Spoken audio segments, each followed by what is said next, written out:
She doesn't even go here. I'm bi, actually. Excuse me. Could the ugly, untalented gays please report to the principal's office?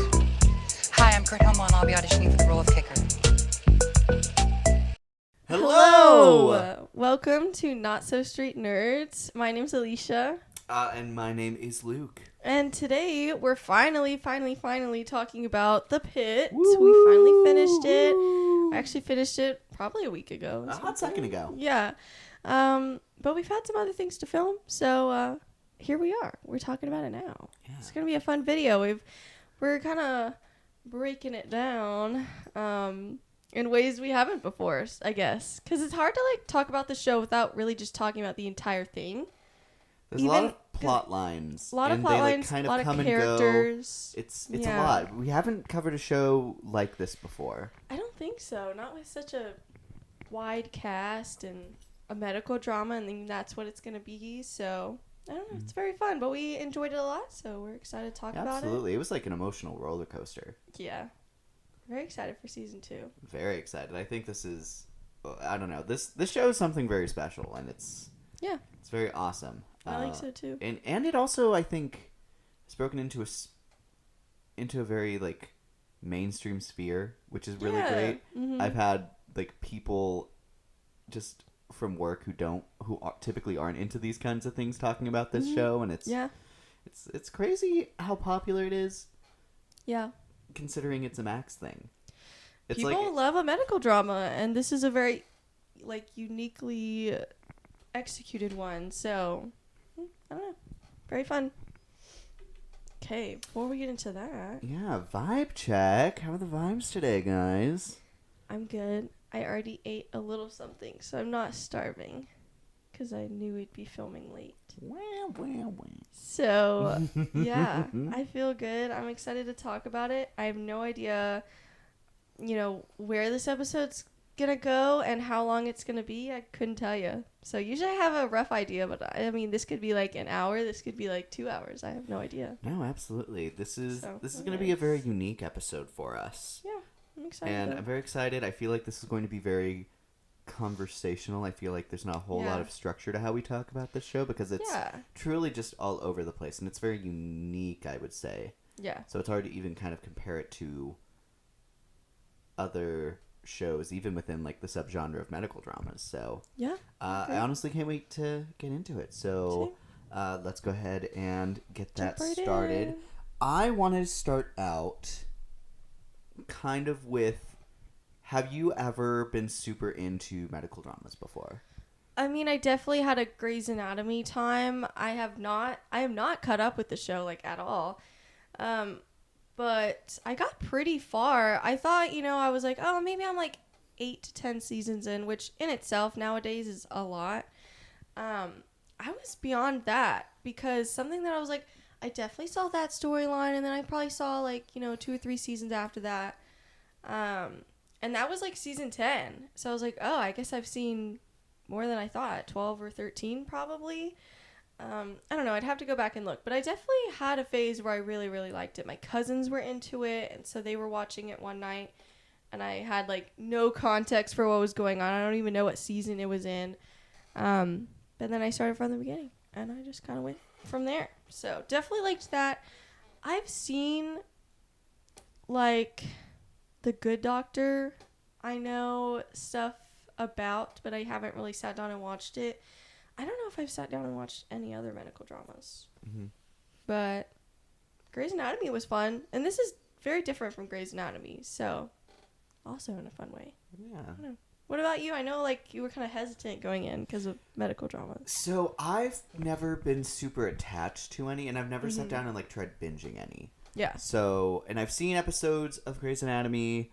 I know when I was young, my mom was super into it. Mm-hmm. So, it was one of those things that's just kind of on. And, I'd watch episodes of it. I never thought it was particularly bad by any means. Mm-hmm. But honestly, it's all just kind of overwhelming. And I feel from the outside perspective of someone who's never been attached to it, it feels like it's one of those things that just kind of keeps going, cyclically and just kind of the same thing over and over again. It's like, oh, big event. Oh, they're traumatized. Oh, people come, people go. They bang. They do doctor stuff. Yeah. And it's like, okay, cool. That's the show. Yeah. And, that's what a lot of people want to watch, and power to them. Yeah. If it wasn't so long, I'd maybe consider adding it to my watch list. Grey's Anatomy is one of those things where it's like, I recognize so many people like it, but I'm never going to commit to it because it's just too long. And I have a thing where if I start a show, a part of me will always want to get through the end. And it's just never going to happen with Grey's Anatomy. No. Because I can tell you, like, the first several seasons are really good, but then it just slowly starts trickling down, and yeah. Even I stopped at some point, so I don't know. Yeah, and then I've seen a couple episodes of The Good Doctor because Cole was watching it when we first started dating. And that all seemed pretty good from what I saw. Yeah, interesting concept. So I've heard of a lot as well, like Chicago Med. I've heard of ER, the Resident or something like that, something along those lines. So I've heard of a lot. I think I've only seen Grey's Anatomy part of that. So like half of it at this point. Sure. How long the show is, but anyways. Yeah. So, but in your opinion, because you agree that this feels very different from those kinds of shows. Yeah. In what ways would you say that this show feels different to you? Well, I feel like the structure is different. It feels very realistic. And I feel like I've read that they tried to make it realistic rather than just like, what's the craziest thing we could do right now for our storyline? And there's definitely still crazy storylines, don't get me wrong. But I've heard a lot about how they try to make it realistic. What really surprised me was how strong the supporting cast was. Because I think Grey's Anatomy, you have your main cast and then you have some like one-offs or whatever. Sometimes they're good, sometimes they're bad. But I feel like you have your main kind of like 6 or 7 people.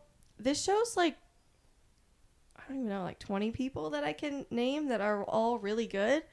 Even if their characters are annoying, I think they give good performances.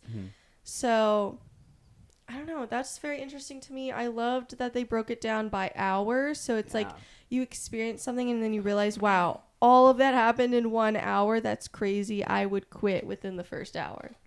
Not made for this.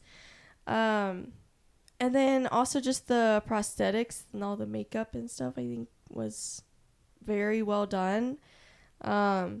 Sometimes like we would eat during dinner and I'd be like, we gotta pause for like a second. I gotta get down a few bites and then we can continue whatever's happening here. So yeah, I don't know. And then I don't know, I'm just excited, and I'm excited that, you know, the pitch for next season it's set on July 4th. I think that is all you need for a season 2 pitch. Even before watching season 1, I'm like, yeah, that night's going to be crazy, or that day's going to be crazy, or whatever they decide to do. So, yeah, very fun. And the night shift people are fun too, even though you just get little bits of them. Like, I want to know everybody here. I want to like a full entire season 24-hour shift. So that would actually be really fun. Anyways. Yeah, no, for sure. I think this show almost has that adolescence pitch where it's like feels like the idea that it's going hour by hour. Yeah. And there's no like jumps, and you're seeing like, it's not like adolescence where it's a bunch of one shots. Yeah. But it almost has the same feeling because you're just in this building for 15 hours and you get it. Like, I think it does a lot to make you really feel how like heightened and stressful this is. Yeah, I agree. I think it does a lot to put you in the perspective of these doctors, and it's a very sympathetic look, as it should. That's craziness. Kind of crazy. So, anyways. Yeah, very strong choices. Whoever decided to make that be what this show is needs to get a lot of raises. Well, and also Grey's Anatomy, another thing I think sets this show apart, and you know, I haven't seen a lot of others. I've only seen Grey's Anatomy. So I know there's a show called ER, but I think this is interesting because it's set in the ER. Rather, like Grey's Anatomy is like the whole hospital. Yeah. So it's not necessarily the emergency room. It's like every part. As they grow older and pass their residency and everything and actually become a doctor, and specialize in something, you see those kind of branches. And so it's different in that way as well. It's just ER. So very fun. And early on, we learned that they're in danger of potentially being shut down, which is also interesting. So yeah, it's like not only do you have to do your job, you have to like worry about not being able to save people because they might shut you down. Mm-hmm. I mean, that's I think crazy. the way that they kind of look at the politics and how mm-hmm. like the bureaucracy of everything mm-hmm. is so crazy and such a double standard for these people who are going through everything that we're seeing. Yeah. I think that's also very an important conversation. Yeah. It's like, because they also talk about how they care more about patient satisfactory scores. Even though you're in an ER, like, I feel like if you leave alive, that should be good enough. You should answer one question. Did you leave here alive? Yes. Perfect. 100 score. Because that's what matters at the end of the day. Yeah, they're, like, obviously, there's, like, an element, and I think they encapsulate it really well to, like, make sure your patients are, like, comfortable and that they feel heard and listened to. But ultimately, you know, this isn't, like, the place where you, like, sit and get comfortable with one doctor as you like deal with the long-term treatment. This is a long, heavy, like, long list where people are waiting hours to get in. Yeah. And like I don't know, it's just so crazy. And I hate that it's, you know, obviously I don't have the perspective of the administration of a hospital or an emergency room, but like the way people talk about it, especially like from professionals who actually do this, it feels sad that they're sharing that that's very accurate. Yeah, that's kind of crazy. It's mind-boggling. So, going into our pros and cons, I'll let you go ahead and start because you have such short little lists.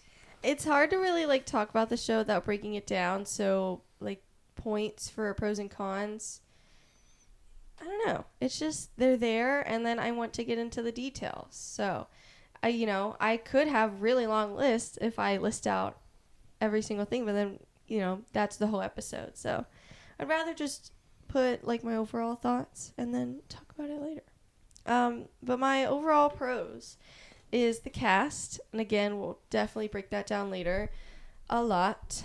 Just the overall cast, even like a couple characters and I'm like, man, they're like really frustrating to watch, or they're embarrassing, or they're annoying, or whatever. I still think that the actors are doing a great job. And then we've been looking into like Emmy stuff, and they have a casting category, and I'm like, man, that's this show right here. Mm-hmm. So like if that category didn't exist, which it does, but if it didn't, it should be made just for this show. Like, that's crazy. So if nothing else, you just really love watching the cast. Obviously you have like fan favorites and your main residents and whatever, so just props to them. It's kind of like White Lotus, where it's gonna be hard to find some standouts because really they're all good. So I feel like Dr. Robbie is a standout, but then everybody else, but he's also, I would say, like the main character. So and White Lotus doesn't really have any main character, period. This one definitely does, but then it just has its like really long list of supporting cast, so it's like I don't know, man. Anyways, absolutely. I mentioned this earlier, but the prosthetics and the makeup and everything, that whole kind of category, so good. There's a scene where a woman's giving birth, and man, they show it all. They literally show it all. It is all out there. Yeah, everything's out there, and it just is crazy. Oh my gosh. And then there's like a burn victim. Ugh. Yeah, all of their surgeries look really Anytime great. they like drill into someone's head. But it's done so well, and you actually see it happening. It's crazy. And I don't know, and all of the practical stuff feels very grounded too. Yeah. Like, it never feels like they're being like, oh, I don't know. This is very far out there, but it's not like, oh no, the intestinal organs are falling out and we have to put them back in. Yeah. It's impressive, but it also feels very practical. Yeah. Which is very awesome. And I think the grounded feeling of this whole show is it really helps to, I think, put it above some of the other stuff in its category. Yeah, I agree. And then the only other pro that really just stuck out was how they built and connected so many of their storylines. There's plenty of like one-off storylines where it's just like they're in and they're out, but then there's a few that go through the entire show or majority of the show within the cast, like the doctors, but also the patients as well. They have their own storylines, and there's something like one of my cons is I can't remember some of their names or like which name goes with what. I don't really have that problem now from making this outline, because then it's like, oh, well, then I can connect them. But from watching the show, it was hard to remember people's names. But you remember you remember their face, and you remember things that happened to them. So, like, as we were listing it out, we were like, oh, yeah, that's the person who da-da-da-da. So you still remember them, and you still have, like, they're still unique. It's just hard to remember their name sometimes. Mm-hmm. That's okay. It's a big show with a lot of characters. And I'm someone who doesn't have the best memory. So, honestly, wasn't that bad. So, anyways. Yeah, very impressive. And they leave some storylines open to potentially be revisited in the future.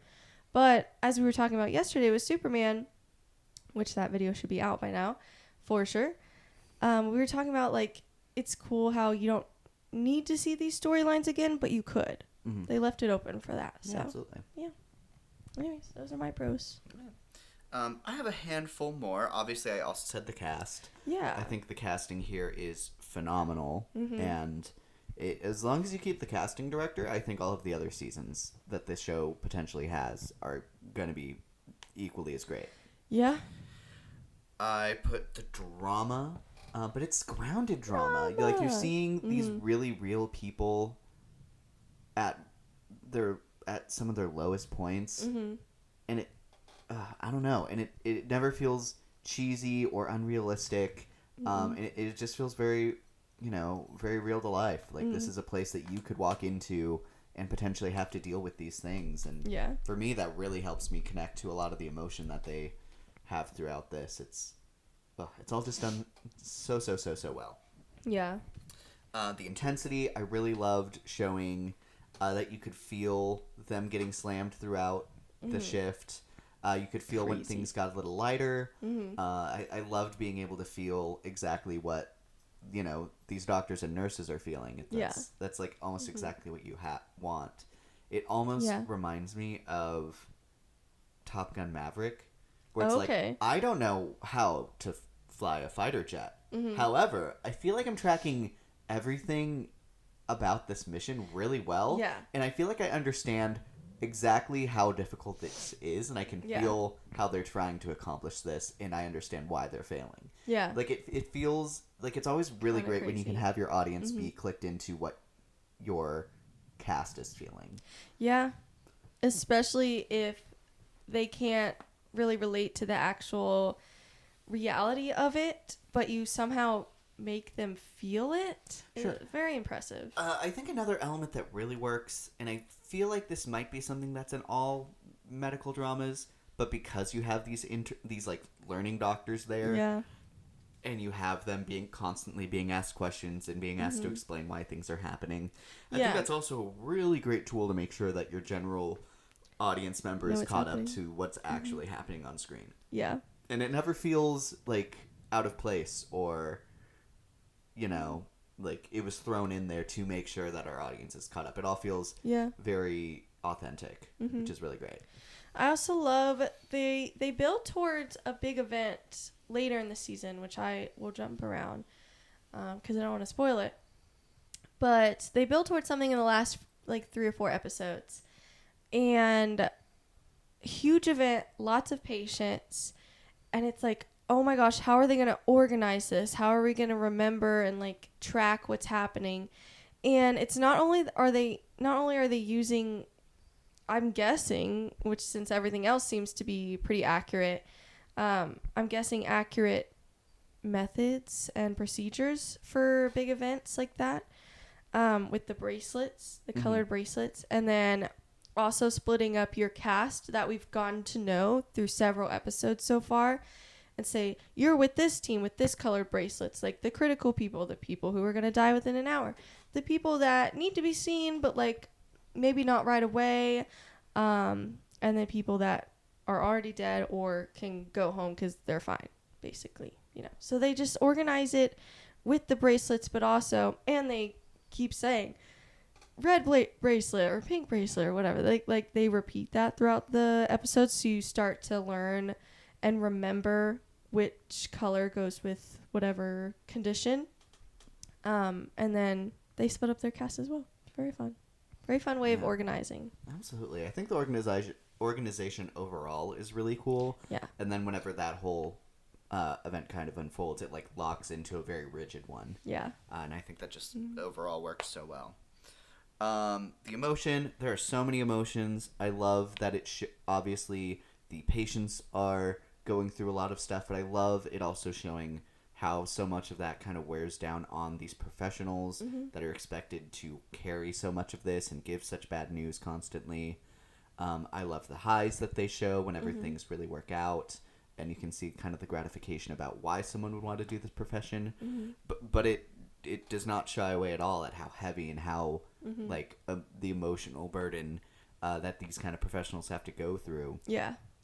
And whoo, it's a lot. Yeah. It's crazy. Some of the patients give really good performances as well, so... Yeah, absolutely. My next pro is Crazy. that the extras in this show are, like, setting a new standard for extras. Yeah.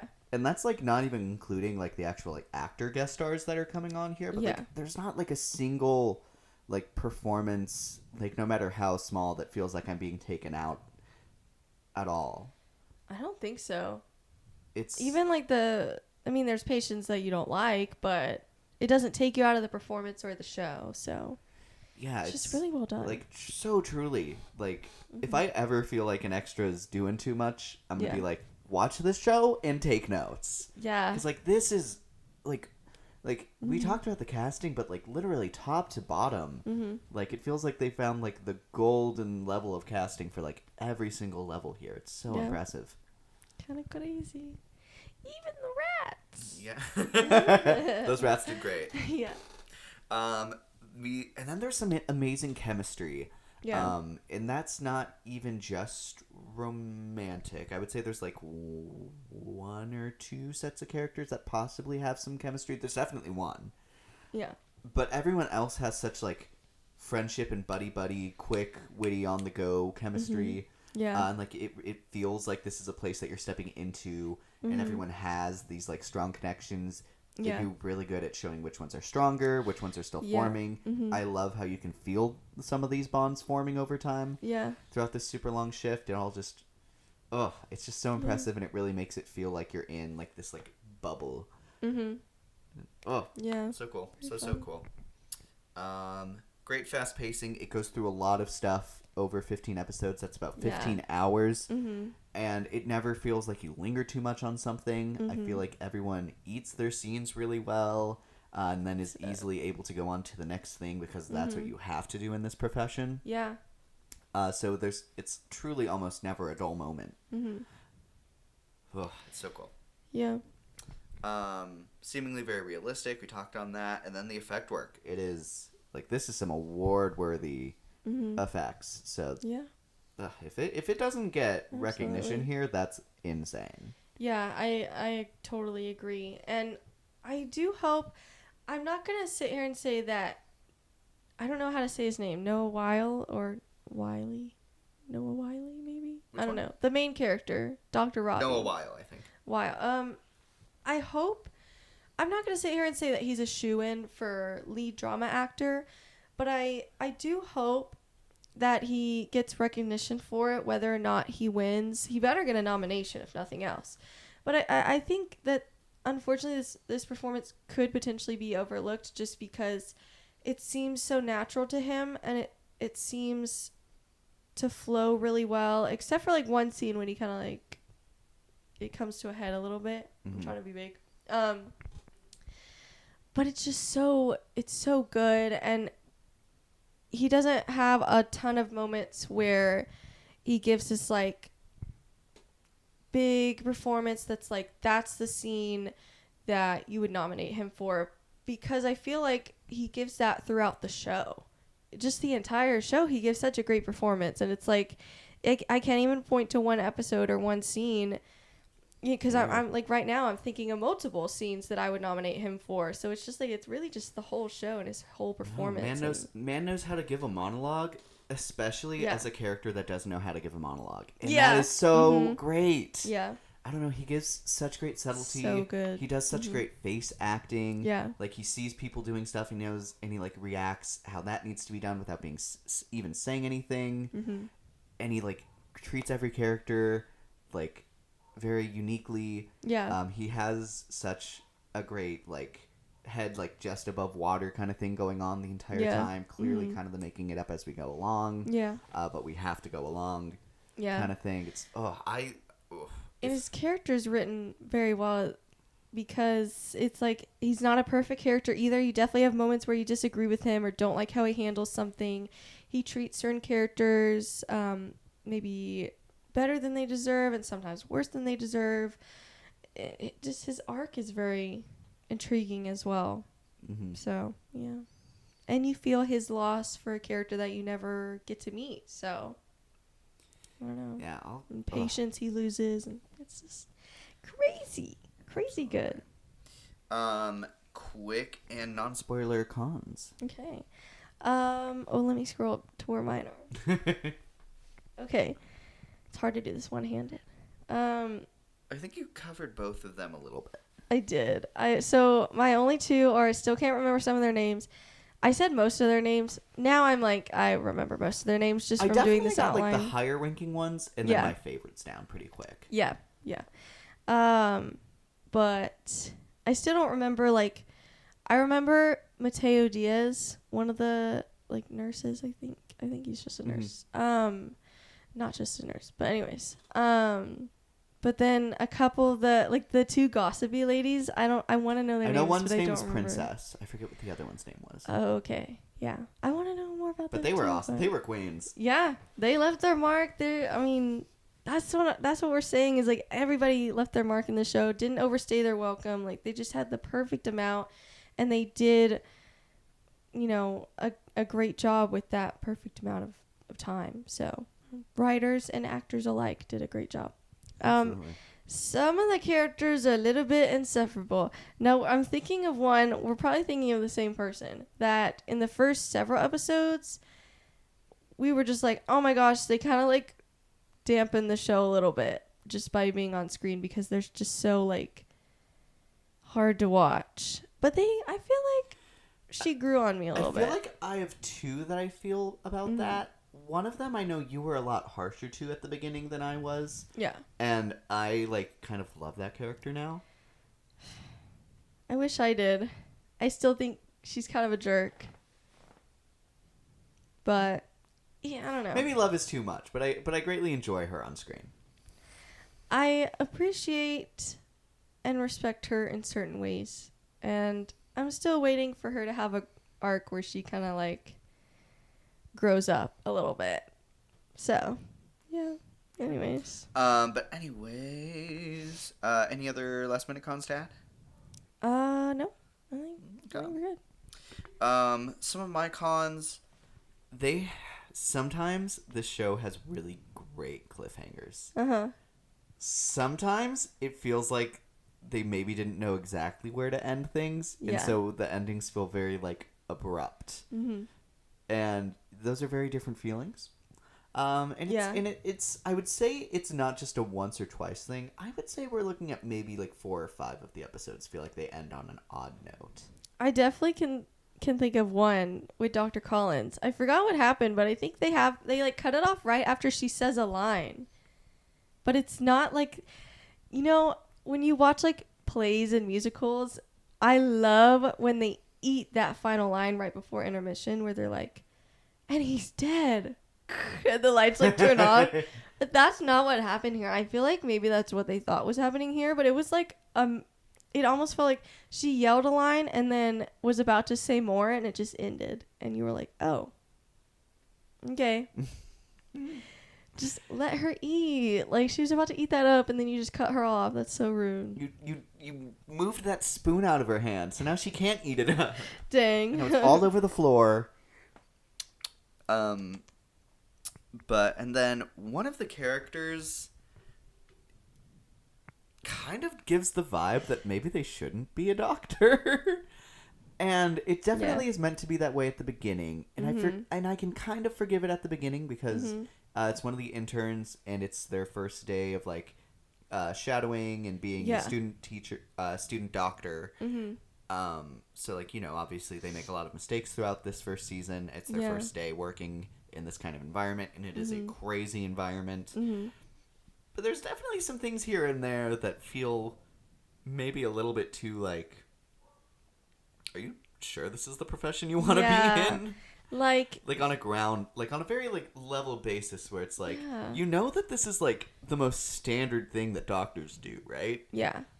Well, like getting woozy after seeing blood or something gross. I'm like, but you're working in an ER. What did you think was gonna happen? Like, that's inside of all of your patients. That's crazy. Getting a doctor getting woozy over blood is wild. And like, there's an element of that could be fine because it almost feels like they could have moved that character's plotline towards like, did you ever want to be a doctor, or is this something that's kind of thrust upon you? Yeah. But then they even leave that character at kind of a weird place where it's like, she doesn't feel like she really wants to come back, but then, you know, we don't really have her vocalize anything. So it just feels like kind of a weird note that this character just constantly kind of brings up and kind of leaves unanswered. Yeah. He be snoring over here. Snores. It's so cute. Yeah, I agree. Nice. And then towards the very end, one of the main characters' relationship dynamics takes a very dramatic change. And it feels maybe not super unbelievable to the extent that it's there, but it feels very heavy-handed, I would say. Yeah, it feels like their excuse for why it's happening seems a little weak. I don't know.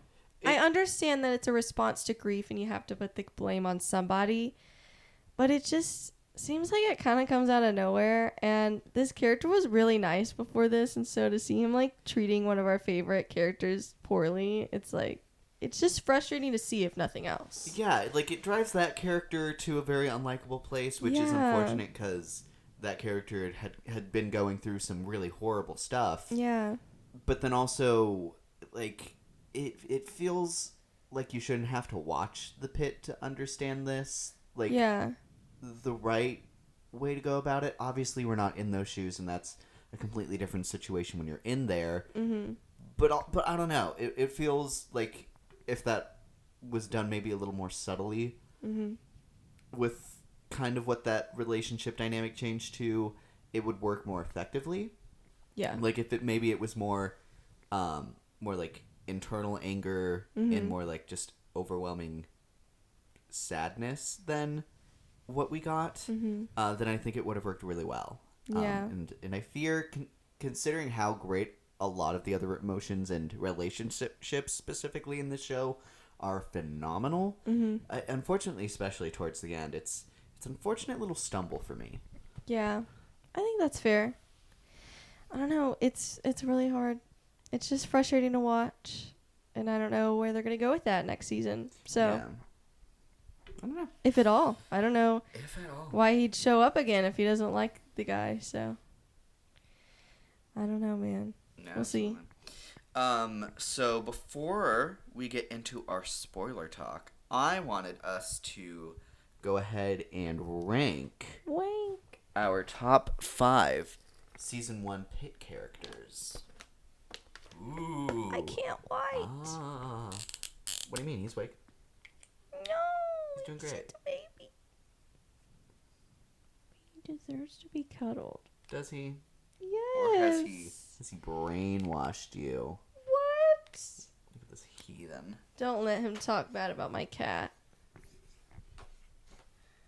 Okay. He's gonna be like, what the heck is happening right now?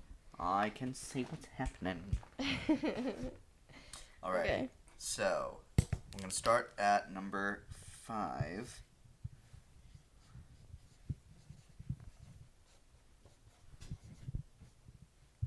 Okay, so we're ranking our favorite Pitt characters. That's what we're doing. Correct.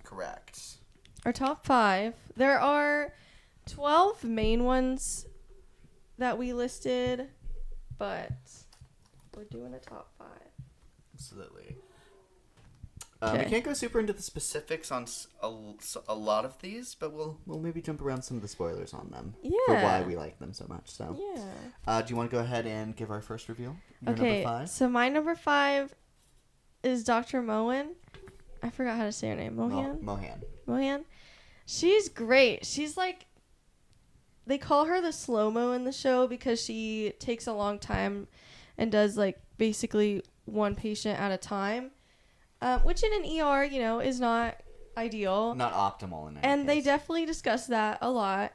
But she's just so nice and Very personable. yes, like you're never mad at her for going too slow. You can totally see why she's going too slow, where that fear is coming from. You even have even though Robbie's getting on to her several times throughout the show for how slow she is, you have Dr. Collins who's kind of supporting her through that. And you even see I her like growth. Even specifically with Robbie, there's also like a lot of times where he's like, "Yep, no, you were right to do this." Yeah. And I think he comes around to that as well. He's just maybe going about it in the wrong way to push her because he knows that she's capable of more. And it's not, sometimes it is like, she wants to put extra care into her patients, which is great. But sometimes he can recognize that it's out of fear of making a mistake because you're going too fast. Or being too, I don't know. I lost the word. But anyways. So, I don't know. I just really like her. I can't wait to see her next season. She even has this funny little arc I don't know about funny, but it starts funny and then it's like, aw. In the last episode where she, rides a high from, doing something great in the moment. And then it kind of, crashes. The whole day kind of crashes down on her. So, I don't know. She's just left in an interesting spot. And I'm excited to see her. And I don't know. I think her storylines were very fun. Sure. Yeah. My number 5, I put, and I hope I put his name correct. I'll make sure the spelling's right. I don't want to be embarrassed. I did not. There we go. Don't you just love the awkward? There we go. Dr. Langdon. Okay, thank you.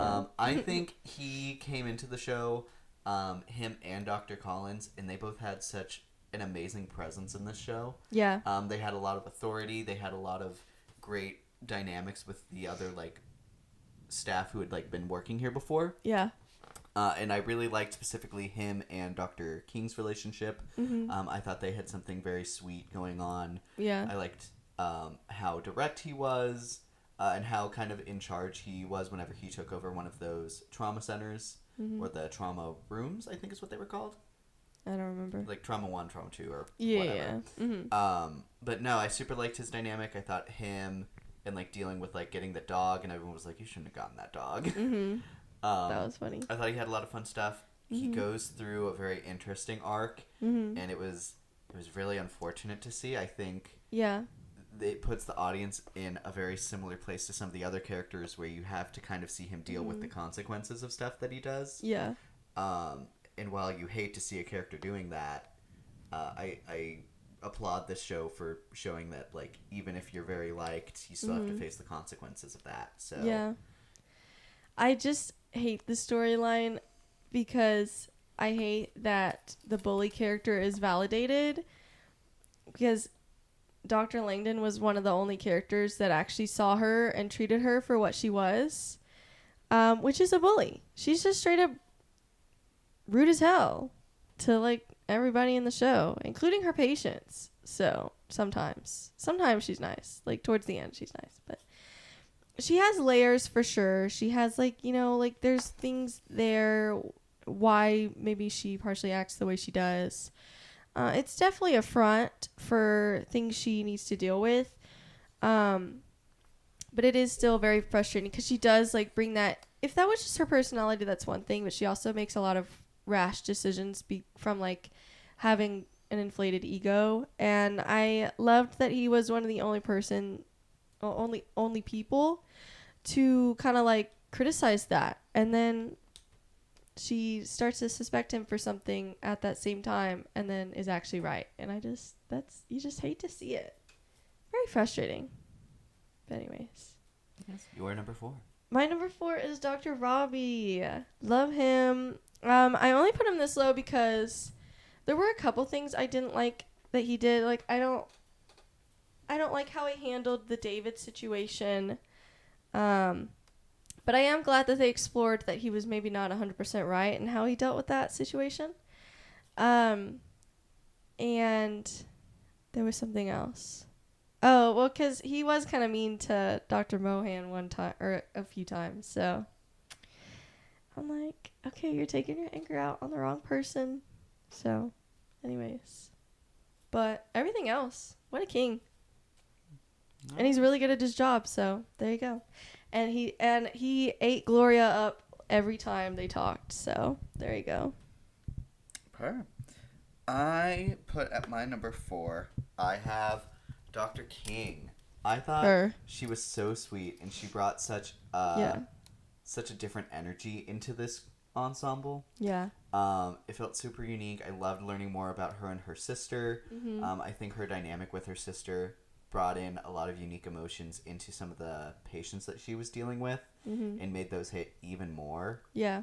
Oh, I loved seeing her really kind of looking to build relationships here for the first time, because even though she was working at a VA hospital before, mm-hmm. This is her first time here, so she's like the interns, where she's trying to get more connections, but she's not trying to like super learn the way that they are, and mm-hmm. like she's not the one who has to like answer questions and stuff. No, but she's a very, very good doctor. But she's still an outsider here. Yeah.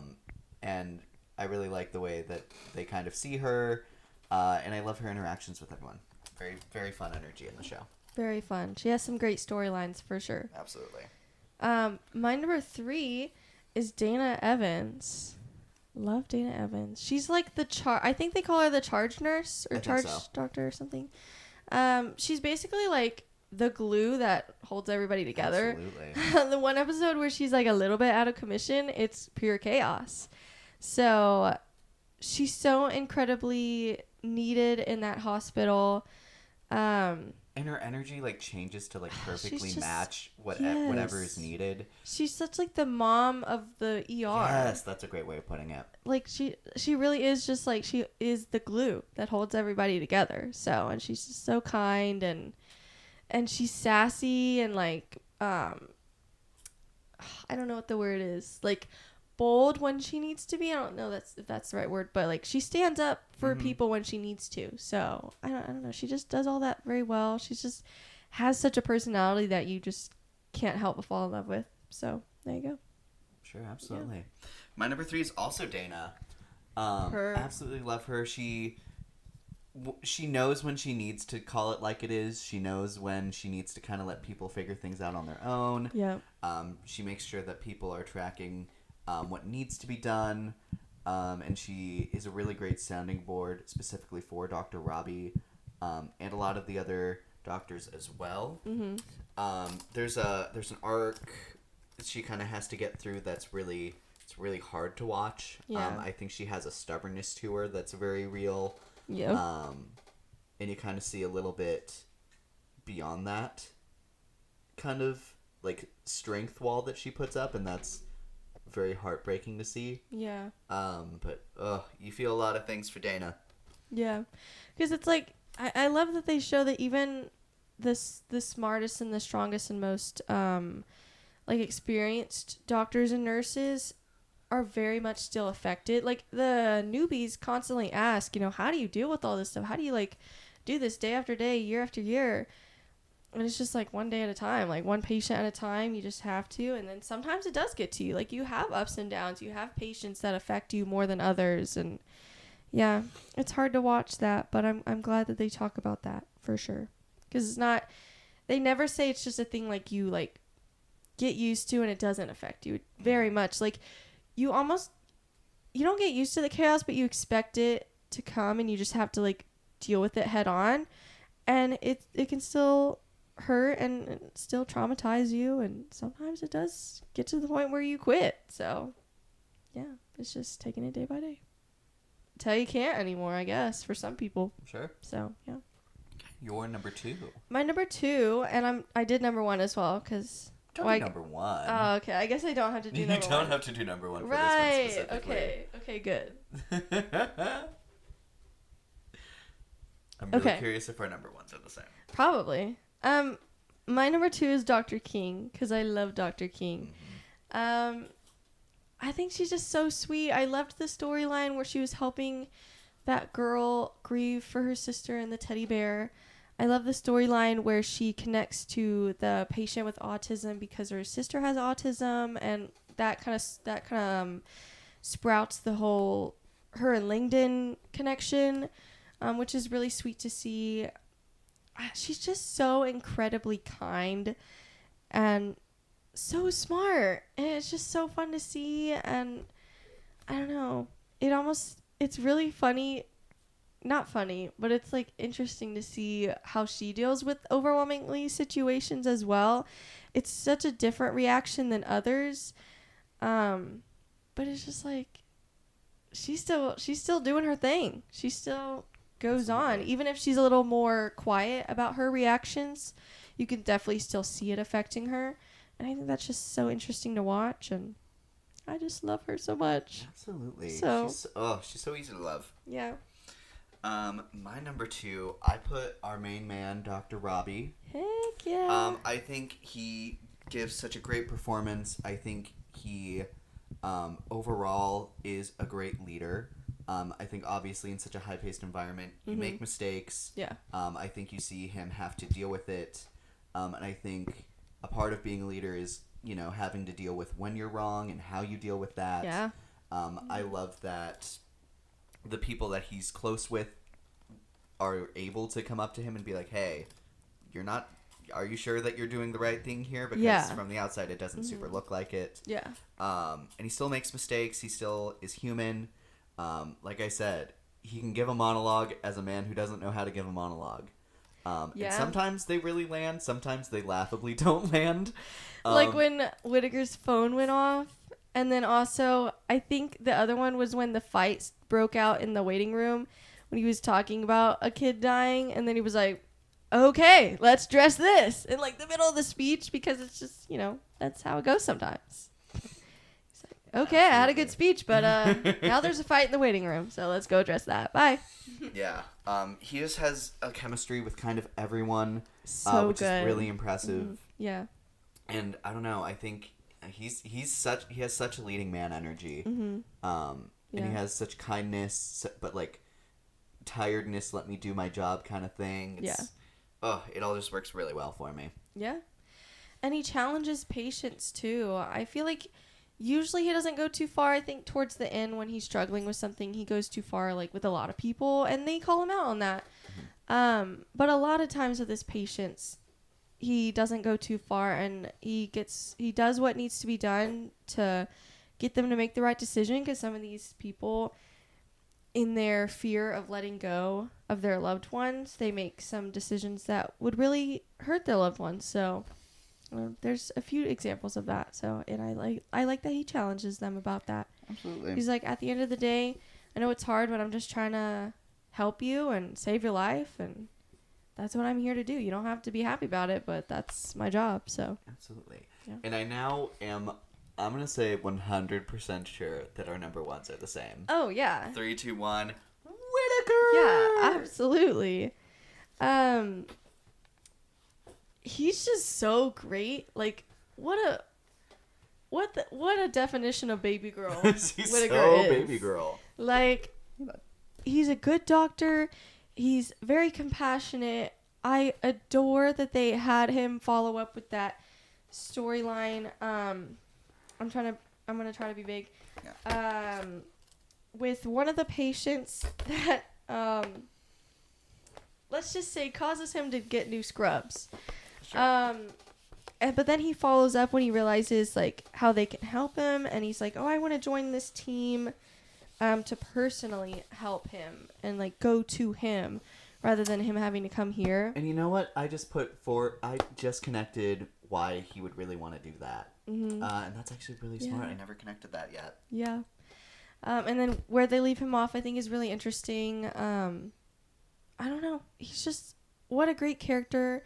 What a lovable character. He even has, like, this really sweet moment with Dr. Robbie. And I'm like, look, in this moment, he's kind of the best person to find him. Like, there's so many people that would have good advice for him, but I feel like Whittaker's just in that perfect spot of being a newbie and maybe not knowing Robbie personally, but still knowing like the perfect thing to say to get him back out there. So he's just such a great guy. He's so sweet. He's so personable. Yeah. He makes maybe not even necessarily mistakes, but like things happen on his shift that kind of like make him kind of waver on his confidence. Yeah. I love that it shows that like things happen.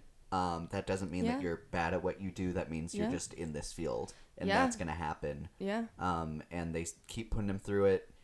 They have that really funny bit where he constantly has to change his scrubs. Yeah. And I love that bit so much. And sometimes he has to change into the nurse scrubs because they're out of like the resident scrubs or whatever they call them. Whatever. No, they're different colors, so and, people make fun like of him. tease him on that. Yeah. But like he never gets like super defensive on it. He's like, "Hey man, I'm just doing my best. I'm just trying to get some clothes." And he has such like small town vibes. Yeah. Which he constantly talks about, and I think it is so cute when he does every single time. Yeah. Ugh, he's like just great. He's just a little guy. He's just baby girl. The little doctor. Anyways. The little guy doctor. But okay, I think that is going to be it for our non-spoiler talk. So we are going to go right on into some of our spoilers. That's going to be going into our plot lines, some of the twists for some of these characters. So you have been warned. The season 1 of The Pitt is currently out on Max right now. We highly recommend it. It is such a ride, a very emotional ride. But we were right there with it the entire time, so can't recommend it enough. Please go watch that show and enjoy what that looks like before you continue on here. So you have been warned. Yeah. So I wanted to start out our spoiler section with ranking our top 5 plot lines throughout season 1, and there are a lot. Lot of storylines. Honestly, it is kind of hard to do a top 5 because also, I mean, all the storylines are like really sad. So it's like, here's my thing. Know. Unfortunately, I feel I might be a freak because, frankly, if I almost like when things get me sad because it's like it makes me feel like you're doing your job well. Because I'm right here, especially when I can like feel it, like 4 characters. Yeah. And like if you can get me to sob like a little bitch, baby, then it's like I guess as long as that's what you were trying to get me to do, good job. Mm-hmm. Yeah. So go this show. It got me a good couple of times. So we wrote down a lot of storylines. I guess we could just do our top 5 and then maybe address the ones we didn't address in our top 5. Yeah. That's how I thought we'd go about it. Make sure I have this right. Make sure I spell this thing correctly. All 5 of mine are really sad, but I think they were done really well, so I ranked them. Absolutely. There you go. If you want to go ahead, I'm going to try and find how to spell this word. I put it my number 5, Rita the caretaker. I really liked that storyline because it was very sweet. I think it was very well done. It involved Dr. King, so obviously that's a plus. And it kind of shows, in a way, Dr. King dealing with the fact that she might have made a mistake in how she handled something, which is crazy because it's like she was coming from such a good place because Rita was clearly in over her head and having a hard time and kind of wasting her life to take care, well, not wasting, but like her entire life. Yes. A lot of things. For her mother. So it's like, she was in this impossible situation and she gave the best advice that she thought she could at that moment. But then they were scared for a couple episodes that she ditched and like didn't come back at all. And she did because there was an explanation for that. But that she was asleep in her car. We can talk spoilers. Yeah. So I don't know. I think that was done really well. It was a very sweet storyline and real storyline. My dad for a while took care of his dad, so I kind of like know from an outsider's perspective. Sorry, he's chewing on my hair. Thank you. It's haircut. together. Oh my god, that's terrifying. But I don't know. I was like, it's sweet to see because I know I've seen someone close to me deal with how hard that is. And I don't know. I think that was done really well. And we love to see Dr. King. So. And I thought, the Rita's mother with the Alzheimer's. I thought she was so sweet. Yeah. And I thought it was so sad when she was like, I don't know where my daughter is. Mm-hmm. And I really liked that King didn't know what to say, and she was constantly trying to get help from other doctors on how best to approach the situation. And it's just, hey, just be honest. Let them know where we're at. Let her know that we're trying to find her. Yeah. And that we're gonna take care of her in the meantime. We do. I thought. I don't know. I really like in the show them showing support for each other. Yeah. But still kind of making sure that they deal with their own stuff. Yeah. I think that's like almost the perfect way to go about life. Mm-hmm. And like, being there for other people. Totally agree. What's your number 5? My number 5, also starting on a very sad note, was the fentanyl overdose. This one is, I would say, one of the longer ones. It doesn't take a lot of space in each episode, but it goes through a bunch of different episodes. Yeah, because they're constantly doing tests and just prolonging the inevitable. This one is about a son that is found by his parents. He's like a college-age student, and he is unconscious when they find him. He gets taken in. They find out that he has overdosed on fentanyl. They eventually find out that he had some pills. I think it was ADHD pills. Xanax. Laced with fentanyl. That were laced. And there was another friend of that. Jenna was there, and she survived some pills that were laced with that. Yeah, because they were there together. Took them together. So. Yeah. And the dad of the one who passed away kind of blows up at him originally because he thinks it's not possible that his son would have done that. Mm-hmm. You see them really have to kind of come to terms with, their son made this mistake. Mm-hmm. And, sometimes you can't come back from stuff like that. Mm-mm. And I'm just now realizing I'm probably going to tear up as we go through this. It's just so unfair because obviously, they were just trying to study for a test and they drank a lot of coffee and then they needed to sleep. So they took Xanax and, that's a very real thing. People have been talking about that for a long time these past few years, especially how many deaths by fentanyl, especially things like just laced with it and that you don't even know, and that's how dangerous it is. So it's just frustrating. It just opens up a whole can of worms that's just not fun to talk about and deal with. So yeah, and the parents going through denial on it and constantly asking for more tests was heartbreaking, especially when we already knew the answer. Mm-hmm. And then whenever they brought in like all of his friends to kind of take him out, yeah. Brutal. Kind of crazy. But I really like that plot line and the fact that, like, you just because this happens to you doesn't mean that you were a bad person. It means, like, you're a kid, you make mistakes, but sometimes those mistakes are brutal. Mm-hmm. But, like, there's still people who care and love you, so, don't do this. Yeah. Or else... Don't risk it. Don't take this is what you're leaving behind. So, because obviously he didn't mean to, but he did like take unprescribed pills, so it's just that just sucks. But anyways, absolutely. I don't know. That situation. I put for my number 4, I put the Teresa and David storyline. You might think it's a little low. I don't know, because I don't know what your list looks like. Because this was one that went from like episode 1 through episode 15. This is like one of the longest ones. Yes. So it's this mom who fakes an illness or like takes something to become ill or something. It's like not accidental in one way or another. Because she's worried about her son David. She found a note where he was talking about these girls he wanted to hurt, how life was unfair, and she doesn't really know like the full context. I don't even think we ever know the full context. But we know, like, I think his dad or his mom just... his dad passed away. Yeah, because she is the mom. I forget that she's the mom. Even though I just said that. But anyways.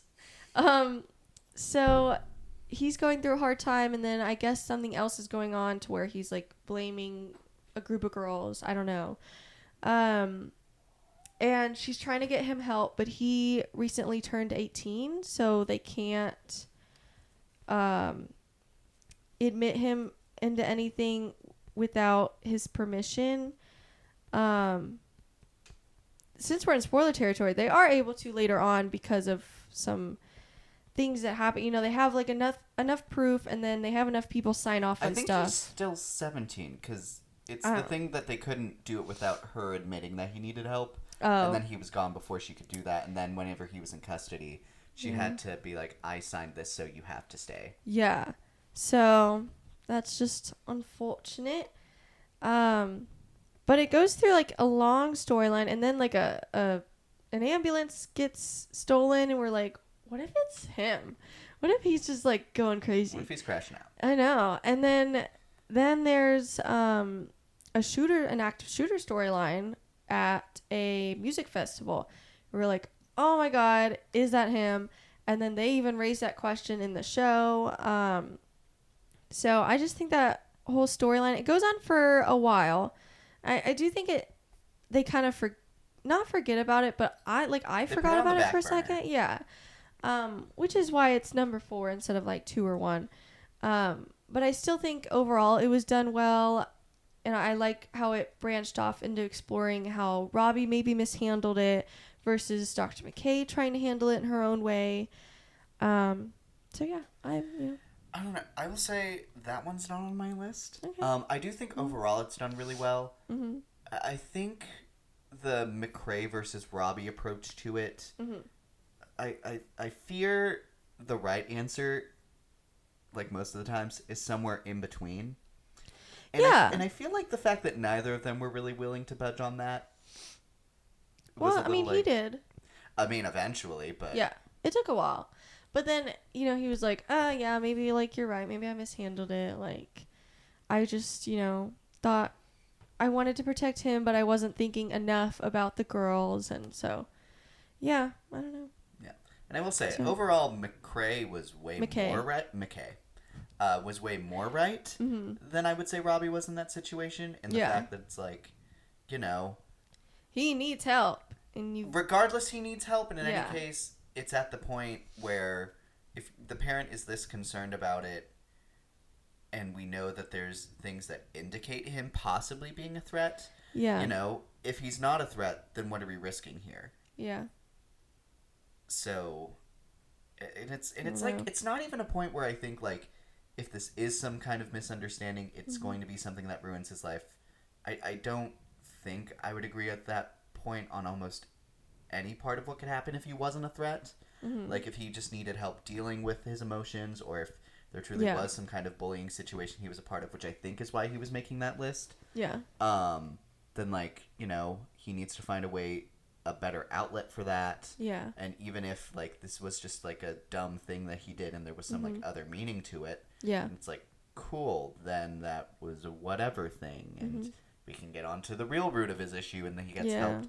Anyway, because what would his class even know about it that isn't, like, told? So, Like, the idea that this would have been a life-ruining thing for him, like, the biggest thing would be that, like, he maybe wouldn't trust his mom as much, but how much does he trust her anyways? Yeah. With where they're currently standing. So the idea that something wasn't immediately done on it, or at least not done much quicker, feels like a huge oversight. Mm-hmm. Yeah. And I understand why, because Robbie also has a stepson, and we see him dealing with stuff with that throughout. But I think also, especially early on, because we don't know about the stepson yet, that's just an element that kind of comes in later that we definitely don't get while we're dealing with the situation. Yeah. Anyways, what's your number 4? My number 4 is, I put Colin's miscarriage. Yeah. Dr. Collins is kind of almost hiding her pregnancy throughout the beginning. I think she of only this tells shift. Dana. Dana, I think, is the only one who knows about it. But then I don't know if she talks to anyone about, like, the carriage she's trying to... The child carriage. Yeah. I think Dana might be the one that she talked to about it, but she's definitely not, like, hiding it or anything. We definitely got the impression that it was Dr. Robbie's. I don't... And then we later find out that it wasn't, but at some point she did have Dr. Robbie's kid, and she ultimately decided that it wasn't time for her to be a mom. And then after, obviously she lost the child, which is heartbreaking. She's the one who checks to make sure that she's okay. Yeah. Which I think is also such a testament to her character, where it's like she feels like she is too strong to, like, have someone else check her out. She's going to be her own doctor. And I think that's such a strong character choice. And it's still so heartbreaking. You see Dana being there for her because she's the only one who knows. She talks about how she shouldn't have gotten that carriage, which is heartbreaking. Yeah. I love her conversation with Robbie, where it's like, I was pregnant through IVF today, and that's who I lost today. Yeah. I feel like I almost screwed myself over because I chose not to be a mom before, and here, when I was ready for it, it didn't end up happening. And I think that's it's such an unfortunate situation. It's, I think, very real, but it's heartbreaking, and I love how it kind of reflects a lot of the stuff that you see that she deals with, a woman giving birth that day. And kind of making sure that baby makes it out okay. Thankfully, that all works out well, because that one also had me on the, I'm gonna freak the hell out if this goes wrong. Yeah. But just, it like completely changed the way that she approached almost like a lot of her other cases that day, and I thought that was all done really well. Yeah. That one didn't make it on my list just because, even though that in itself I think was done really well and it was very heartbreaking, it did kind of dampen my experience when she had a patient, a 17-year-old who wanted an abortion but was like a week late or something, or like the week of or whatever, like just past the cutoff. And she found out she was seen by Dr. Abbott, who works the night shift, but then it was a follow-up appointment during the day where Dr. Abbott wasn't there. So Dr. Collins finds out that Dr. Abbott kind of fibbed on how far along she was in order for her to get the abortion.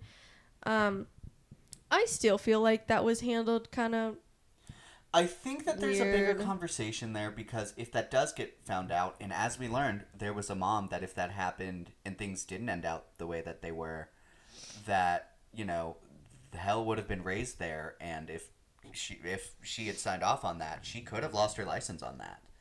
I think there's a bigger conversation as to the regulations of doctors not always being able to put their patients first because of laws, and the idea that they would lose their ability to help anyone else going forward if they didn't obey laws. I wish it got a little bit more into the depth there, because they didn't shy away from a bunch of other conversations. Yeah. It feels like that was maybe something on the cutting room floor. It felt like they mentioned it but then just didn't explore it, which I think is a shame, because then that's doing her character a disservice. But it was on, I think it's on my short list, but I just didn't quite put it in the top 5. That's all. So anyway, Your number 3. my number 3 is the girl that died because she drowned because of her kid, or her sister, her little sister. She was trying to save her little sister. That whole storyline was just like incredibly sad. And then another one to bring up, Dr. King. Dr. King is the king here, like apparently. Dr. King is king. Hashtag. No, exactly. Yeah, that's what I'm saying. Like, anyways, I thought it was really sad, but really well done. The way she goes about telling the older sister, or like not telling, but like helping her through it earlier on. Like, here's this bear. Hug the bear anytime like you're thinking about your sister. So it's kind of already putting that branch there of how she can find comfort when she does officially know about her sister and like processes that. She'll have that outlet to help her through that. So it's just very sad, especially knowing that Dr. King has a sister.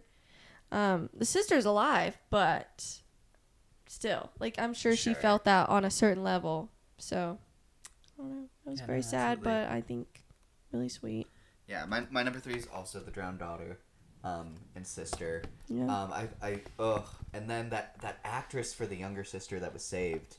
Like, what a talented young actor. Yeah. Because whenever she was like talking to her sister through the bear, it was like, oh my gosh, girl, like, are you aware that like you're low key win an Emmy for that? Right Yeah. Oh my god. Ugh. What a talented actress. I hope we see her again. Yeah. I hope we like recognize. I hope someone like the right person brings it up that that's the same person when it happens. So. But no, and then the whole family on that, and how all the doctors treated that patient, I thought that all felt very real. Yeah. And it all felt very scary. So much props for that whole plot line. Felt a lot of emotions, and I think you could feel all of the characters kind of carrying that energy going forward, because that is a huge and heavy one. Very sad. Yeah. Even if it... And another thing I think that makes this plot line feel really successful is that it doesn't even take up that much time, but it still has such a lasting impact on, you know, us as the viewers, but also clearly as on the doctors, because like I remember like Robbie has this little meltdown later on when he's kind of dealing with everything, and that's one of the examples that he gives about like how horrible this day has been, and it's not even over yet. So I think that's a testament to just how impactful this one was. Because he does have that moment with Jake. That's his name? That's his stepson. Jacob. Yeah. He has this moment with Jacob where he's like, you know, I've saved so many patients today, but that's not who I'm going to remember. Like, I'm going to remember the ones I lost today. So I just thought that was a really sad, but I guess sweet way of putting it. I'm like, damn, like you do carry it at the end of the day, and that's just an impossible situation. So yeah. Are you putting your number 3? That was my number 3. Oh my gosh. I think that's the second time our number 3s were the same. Okay. So you're next up with number 2. I'm looking how to spell this word. Okay, I put on number 2 the fentanyl overdose. Just because I think that was really sad. But I think it was done well. Even when it was kind of on the back burner because they were just waiting for tests to like process. I don't know. I just think that was really well done and very important to point out because it's still definitely a problem. I like that they connected it with another patient in the hospital. The parents' performance was amazing. Very, very sad. So, yeah. There you go. My number 2, which I know you'll disagree with, probably a decent amount, but I put the Langdon stealing drugs plotline. For me, I really liked the drama that added kind of to everyone. Obviously, they're a doctor down, and they're already super backlogged. I loved both confrontations that Robbie had to have with Langdon, and he's trying to come up with excuses for his actions. And Robbie hits him with do you think a drug dealer can do? Do you think a drug addict can do what I do? And he's like, well, apparently I've been letting him. Mm-hmm. And it was damn. They hit him with that one. Mm-hmm. And then they ultimately have that showdown at the very end. I don't know. They're all very flawed characters. They're very real characters. I think this further goes into the idea of, you know, how do you deal with your issues? Yeah. Langdon came off as kind of the one that had a lot more of his shit together. Mm-hmm. We didn't see a lot of his issues on, like, I would say Robbie or Collins. Yeah. And then, you know, ultimately find out that he was dealing with, you know, the stuff here, but, you know, through his own way. So, yeah. His own illegal way. So, it doesn't make me, I don't know, I feel bad for the character. I know that he did, obviously, something very wrong, and something that could have been very dangerous for all of his patients. Mm-hmm.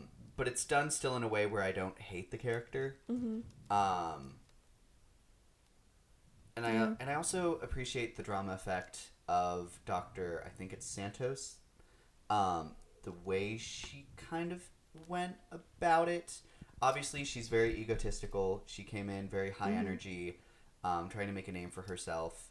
I think given what we learned about her character, I think that very fits. I also find myself, unfortunately, very drawn to characters that have kind of bitchy but, like, funny energy.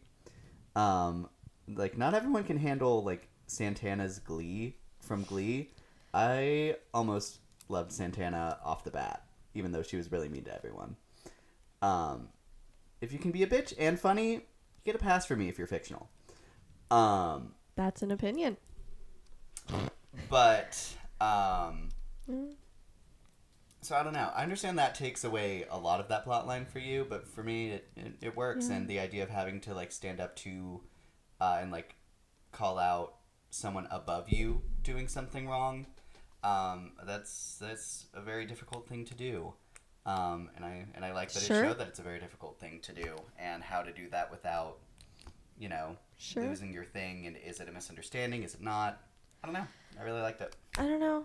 I guess I just wish that they teased it not only through Santos. I wish they teased it at all through, like, other than her. I wish they, like, had him barely make a mistake, or like a you know, like, just, like, shaking at one point. I don't know.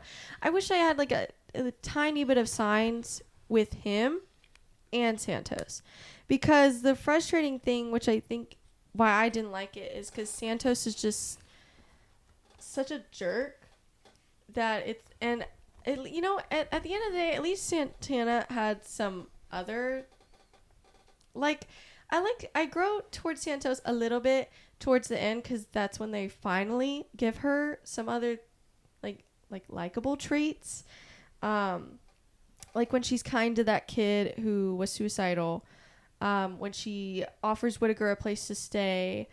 I think all of that is nice. I guess I wish we had some of that earlier on. That worked for me. At least Santana, like, because I love Santana. I did dislike her at first, but I feel like when they give her more of, like, a full context, that's when you start to warm up to her. I guess I just wish that happened for Santos earlier on, because then it would have made it seem like because when you don't like her and you just know really that she's just a bitch and, like, refuses to ever be wrong because she just has such a giant ego, then it just comes off as, like, well, like, I need to be right about this. And she was, but I wish it was coming from a better place. And maybe if we had the full context of who she was, maybe we would see that. But in that moment, we didn't have that. And so it just came off to me as, like, I need to be right on this. And not that I have, like, an actual backstory reason to be right on this. So I think that that's how she is towards, like, patients, and whenever she, like, jumps the line of command to, like, make issues. And I think the show kind of puts her into that circumstance where everyone sees her doing that with patients and trying to be ahead of her britches, which obviously, you know, she's clearly very talented. She's very ambitious and wants to do all of the hard stuff. It at least works out for her. Mostly. But then, whenever it comes to stuff, and it's things where it's like, oh, this feels very weird. Why was this already open? Oh, his patient came back in, and that same medicine is missing some. And you kind of have to deal with this idea that just because, like, you can be very brunt, you can be bad with people, and, you know, but you can also still be right. I don't know. I can't maybe verbalize it very well, but I like the idea that she kind of had to... I just wish it came from a better place.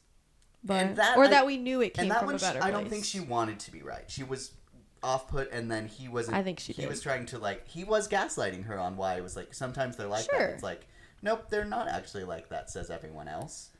Yeah, but, like, when she struggled to get it open, it was like...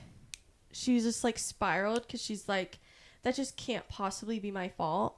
And it wasn't in that situation, but that's, just, like, a ton of things happen like that, where she's just like... Well, I just can't possibly, like, I just needed to do this. Like, it's just like she will fish for any excuse to be like, that. Well, that's why I needed to do it. What's another example? Or, like, it worked out or whatever.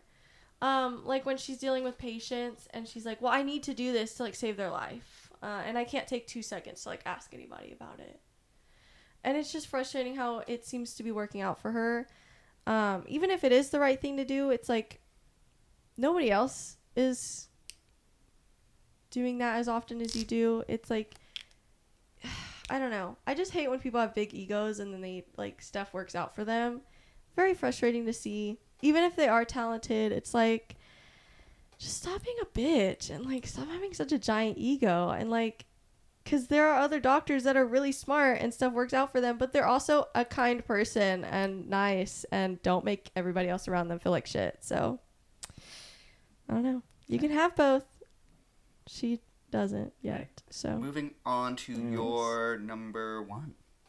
My number 1 is the shooting aftermath, because obviously that's huge. That's like the thing. That's also kind of like, I'm gonna say that's also mine. Yeah, so it's kind of like unfair to rank it because it's so more giant than the others, and that's what they're building towards. They tease it, like, well, I don't know if they, like, necessarily tease it, but, like, they talk about Pitt Fest fairly early on in the show. Fest? Yeah. That's a little crazy. Anyways, but yeah, so it's a little unfair, but I mean, it's got to be first, you know, it's just got to be. They just, that storyline was so interesting and so well done, and very sad to see, and crazy to hear the numbers of, like, we have wristbands for 300 patients, and sometimes in the past we have run out. That's how many, and they didn't have that many that time. They had about, what, like 112, 116, something like that. Because I think they lost about 10 or so. But that's also just crazy that they had so many patients and they only lost like 6 to 10 or something like that. It was not a lot compared to how many they saw. So, I mean, props to them. Just all around. That was a fun way to introduce some of the night shift people.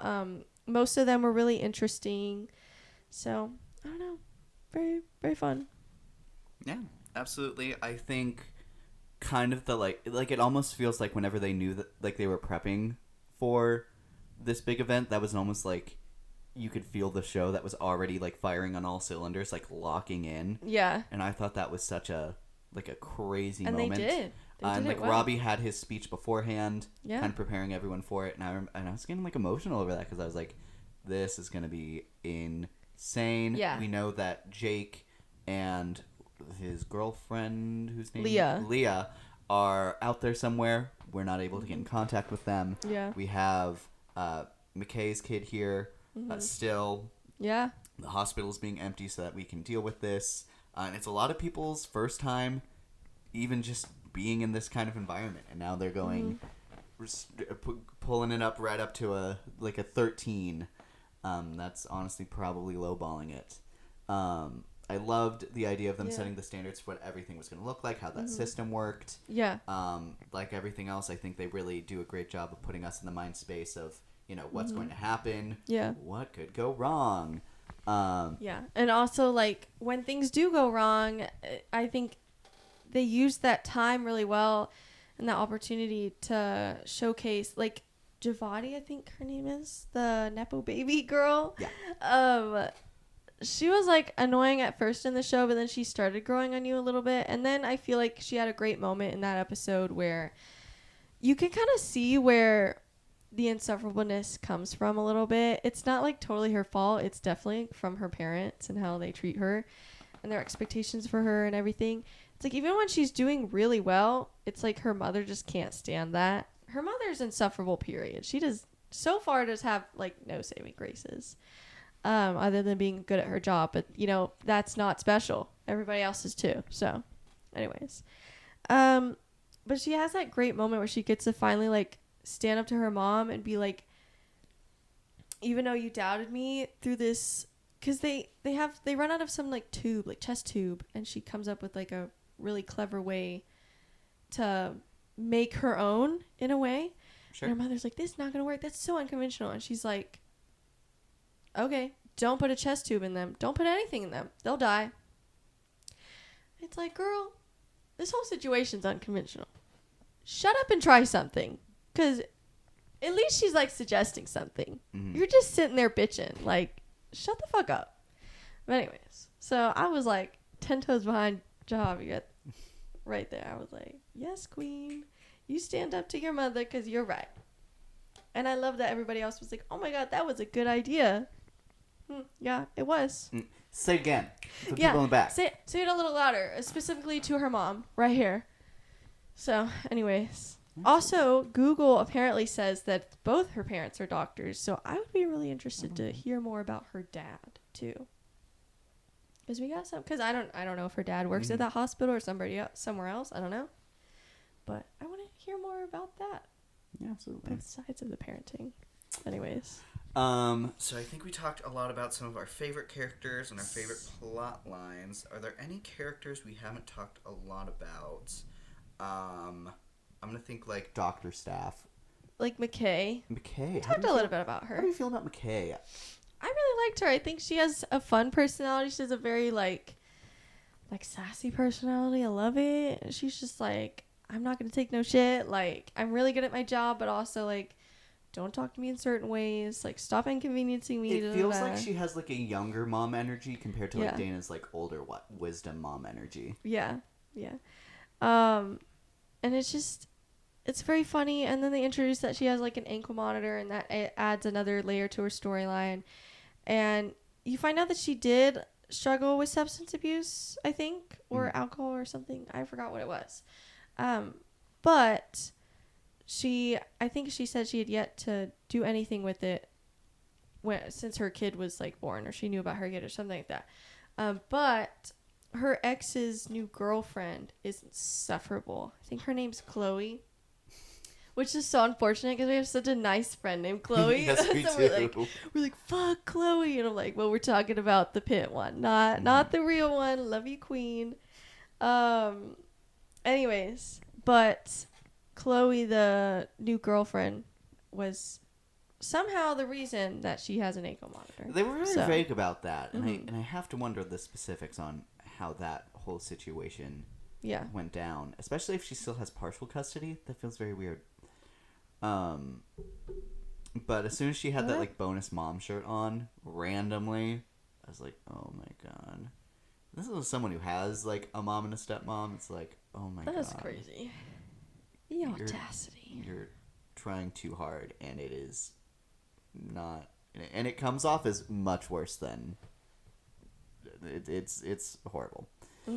It's like you're making a prop out of this child to make yourself feel better, and that's not what having a kid, or, like, trying to, like, kind of have not authority but, like, have a relationship with a kid is about. I don't know. It just seems very performative for sure. Very frustrating. But luckily we're not supposed to like her. So no. Works out because we don't. So we don't like the ex either. But at least he was funny. At least he was kind of funny. And especially because he was such a little bitch baby. Yeah. Crazy. Anyway, like, you would at least care about me, and I'm injured. She's like, you're injured because you did something stupid. Why would I care? And I'm like, period. You're not even together. And then Honestly, pretty iconic when she drilled through her ankle monitor. And then, thank God, we had some officers in there that were like, yeah, she's been saving lives. She'll deal with this in the morning. Yeah. That's ridiculous. Those 2 officers that were about to arrest her just pissed me off. I'm so glad everybody else in that hospital was like, slow your roll. Let's talk about this. You're being crazy. And I love Dr. Robbie being like, officers, like, you saw her here, like, she saved lives for hours, like, and they're like, yeah, like, let her go, like, she'll deal with it in the morning.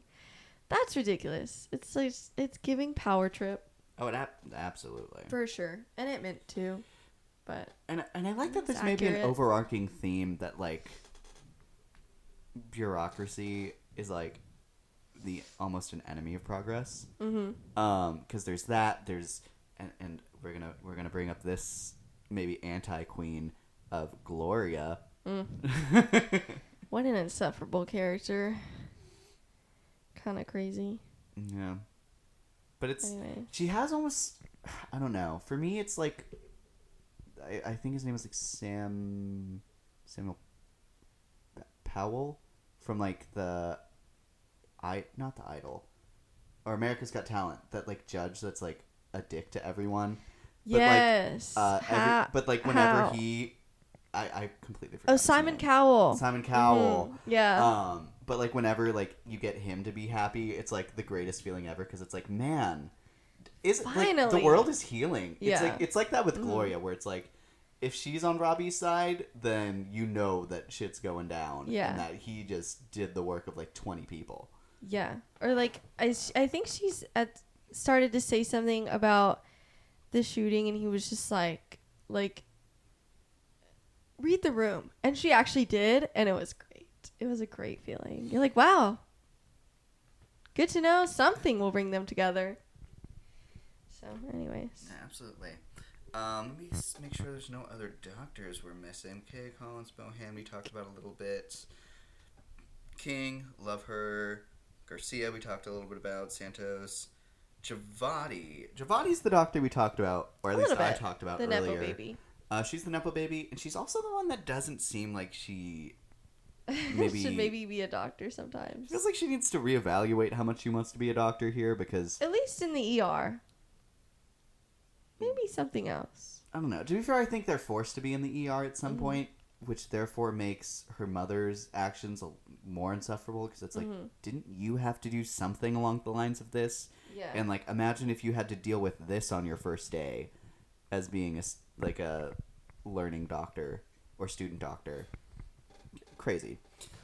Yeah. But her, I don't know.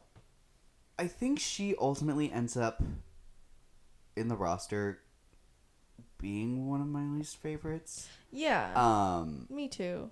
Even though she does come around to me a little bit. Like, it feels like she was maybe a character that was supposed to have more plot line, with like, do I want to be a doctor? Why am I still going to be a doctor? It feels like those are questions that needed to be explored more, and they just kind of weren't. It's just also, I just hate that she also just has a deer in headlights look all the time. Every single thing that happens in that show, she's always like, oh my God. I'm like, girl. What do you mean we're out of scrubs? No, that's literally how it is. I'm like, girl, like, stop. We're ordering pizza. Oh my gosh. And then she has that storyline with the nurse that she likes, and she's so embarrassing. And that I'm one, like, that one I think that is hurts. a little like, I don't know. I'll buy that one, but it is very painful. It's painful to watch. Secondhand embarrassment. But I do love the tiny little storyline where she got called out for having privilege and dealing with McKay, with a patient that they worked with together, the one with the addiction, where she kind of went about it the wrong way, too forward. But then later, it shows that she is compassionate in other ways with the patient that was misgendered in their chart. And she was like, oh, I'll fix that for you. Like, I don't know why that happened. Like, let's fix it. I thought that's interesting. There's definitely crumbs there to work with and grow, of her kind of navigating that. Because even McKay has a situation where I think Dr. Collins calls her out for maybe being fat phobic, suggesting that might be something to make sure isn't happening. Yeah. She's like, I don't know if this is happening, but just in case, I'm gonna point this out. And honestly, I love McKay so much for the way she like takes and it's like, okay, I will like reflect. I don't think that's what I did, but I will take that note and I'll make sure that isn't a thing that's happening going forward. Yeah, and that's like the perfect way to respond. Yeah. They have such great character moments throughout this show. Yeah. And that beautifully handled by everyone involved. So no notes. No notes. 10 out of 10. And also Mateo, he's a cute little nerd or nurse. I almost said nerd. I meant nurse. He's got some curls. He has some fun moments. If you are a reader and you have read the Off-Campus series, he is one of the love interests in that, and I think Amazon's doing like an adaptation. It seems like an Amazon adaptation, where they're adapting all 4 of those books. He's one of the love interests, and then also the girl who played Jenna, the other girl in the study session that took a Xanax but survived. Yes. She's playing not his love interest, different guy. She's in the 2nd book, and he's in the 4th book mainly. It's like main characters. But anyways, just a fun little tidbit. If you've read that series, and you watch the show, then that's who they are. Ooh, you know a plot line we didn't talk a lot about? Donna getting punched. Oh my gosh. Oh my lord. My blood was boiling. Yeah. They came for Mother. I need to know, because I don't care if I don't see him again, but I need to know that he was arrested for that. I think that they said he was. They found him at least, and they were asking if she wanted to press charges, and I don't think she ever answered. I hope she does. He deserves to. Well, in any case, it's one of those things where it's like, I feel like you have to, because this could have been any one of the people that you're in charge of. Yeah. And like then you would completely say that there's a no question here. Yeah. Ugh. But I just hated that guy. Doug Driscoll, that's his name. And then another thing that I super hated about that whole plot line, and it's not like I don't hold it against the show, it's just it's a personal thing, is that the guy who plays Doug Driscoll, he was in the show Gotham. He just has such a jerk and face. He plays like a mafia guy. Like he's like a mafia like main thug to a handful of, like he gets like passed off as like being the right hand of a bunch of different people. Okay. Because he's such a silly loyal ride or die. But like I really liked him in that show, and then here he is being racist, misogynistic, and assault her, and I'm like, no, what are you doing? You're not popular enough for people to not connect you to this first. Yeah. And I'm like, no, people are gonna hate you when they see you again. Yeah. Ugh. And that's a part of the actor, I guess. I mean, he chose to take the role, I guess. Similar in vein, but like way worse so. Joffrey's actor from Game of Thrones. Oh my god! I saw him finally pop his head back up in the newest season of Shadow and Bone for the first time. You clocked that. I was like, he kind of looks like Joffrey, and then I looked it up and I was like, guys, you're not gonna believe this. It's fucking Joffrey. Honestly, I'm just glad that guy didn't stop acting, because he acted went his through heart it. out for that role. But people were so ugly to him, which is just, guys, he's not the character. He's not his character. Guys, he's just a good actor. Let him be talented. If he wasn't giving that energy, you would hate the way the show treats him. Like, you would not like the show as much if he wasn't doing what he's doing. He's so talented in that role. He's like one of the most talented actors in that show because he's so insufferable. Like, he's doing that. Ugh. He did that for you. Yeah, like, I don't know. Oh my gosh. But I'm glad, and I'm so glad he's getting more work. So glad he's choosing to accept work as well. Would not blame him if he just quit acting, but he's just so talented. Yeah, but Dana, ultimately, I'm so sad to see her decide that it's time for her to go. Also, apparently, according to Google, she's apparently still contemplating it. So maybe there's a chance. That's what it says in the description, is that she's picking up her stuff, contemplating leaving or returning. So, man, we'll see. I will say, I fear, like, I want to have a conversation later about what characters need to come into the next season. Yeah. And who maybe doesn't need to be in every season. Like, maybe they skip a season and they come back some other time. Yeah. I fear Dana is one of those characters where it's like, this show is not the Pitt if it doesn't have her. No, she's just so... And the fact that she's not a doctor, but, like, the glue to everything, it's like... She's different in that aspect as well. And so it's like, then you're missing that different element. And I don't know. She just needs to be there. And it's not like she could be easily replaced. Like Mateo, I really like Mateo, but I feel like there could easily be another nurse that's likable that comes in. And it's just kind of the eye candy the for all of the women. Yeah, the popped up eye candy. But Dana, I'm like, I can't see anybody replacing her. And I think even the show knows that, because they were like, oh my God, it's falling apart without you. So, yeah. Yeah, absolutely. We love you, Mother. Let me see what other... Ooh, I want to go to Dr. Robbie and his mentor passing away during COVID. Yeah. And clearly, like, the PTSD that he's still suffering from that. Yeah. Because another important thing they set on really... like in like one of the first opening scene is that the shift that we're watching here in season 1 is the same day that Dr. Abbott passed away. Not Abbott. It's not somebody Dr. else. Abbott. I forgot his name though. But Dr. Abbott and Dr. Robbie worked under him. And he was their mentor, and he passed away during COVID.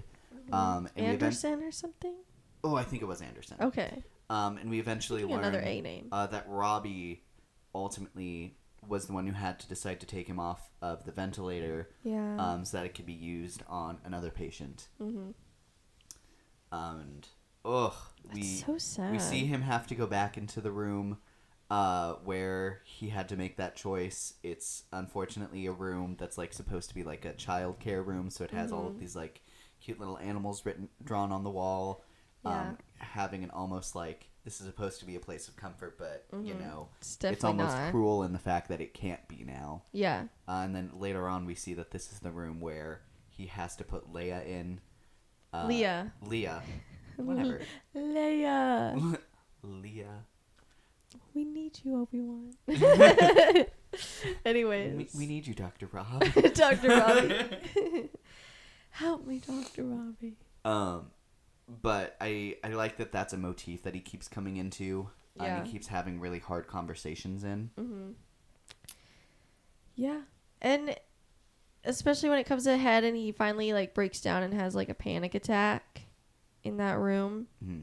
Just very, very sad. And he's just everything that he's thinking of. And then Whittaker finding him and motivating him and saying like, we need you. Like, whatever you need to do, like, do it so you can get back out there because people need you. Like, I don't know, almost in a way like motivating him in the way he was motivated when he lost his patient earlier in the season. Because it's a thing where you focus, they clearly aim it so it's like they focus so much on the ones that they lose, which is, you know, so true. You focus on it's like human nature to focus on the negative. And to kind of overlook the positives. If you're given 100 compliments one day, you'll remember the one like insult that you were given. And so I think Whittaker, he's a pretty optimistic character, or at least he definitely is that way to others. I think it's very easy to be hard on yourself, and you kind of have to hear, you know, what you're saying to others being said to you. And the idea that, like, hey, you might not feel like you're, like, making a difference here, but let me tell you, there are, like, 36 professionals in this field with doctorates who are going to be drowning if you aren't coming out here. That's how important you are to this whole situation. And that's really important. I think there's a lot of positivity in this show, and showing these super important professionals, you know, taking care of each other, and finding the different ways to kind of support each other. I think that's a really important element to the show. Yeah, I agree. Very sad. I wonder what it'll look like next season with that, if they'll talk about that, because it's a different day. I'm very curious. I feel like there's almost like a clean slate on what they could cover. It really just depends on who they bring back.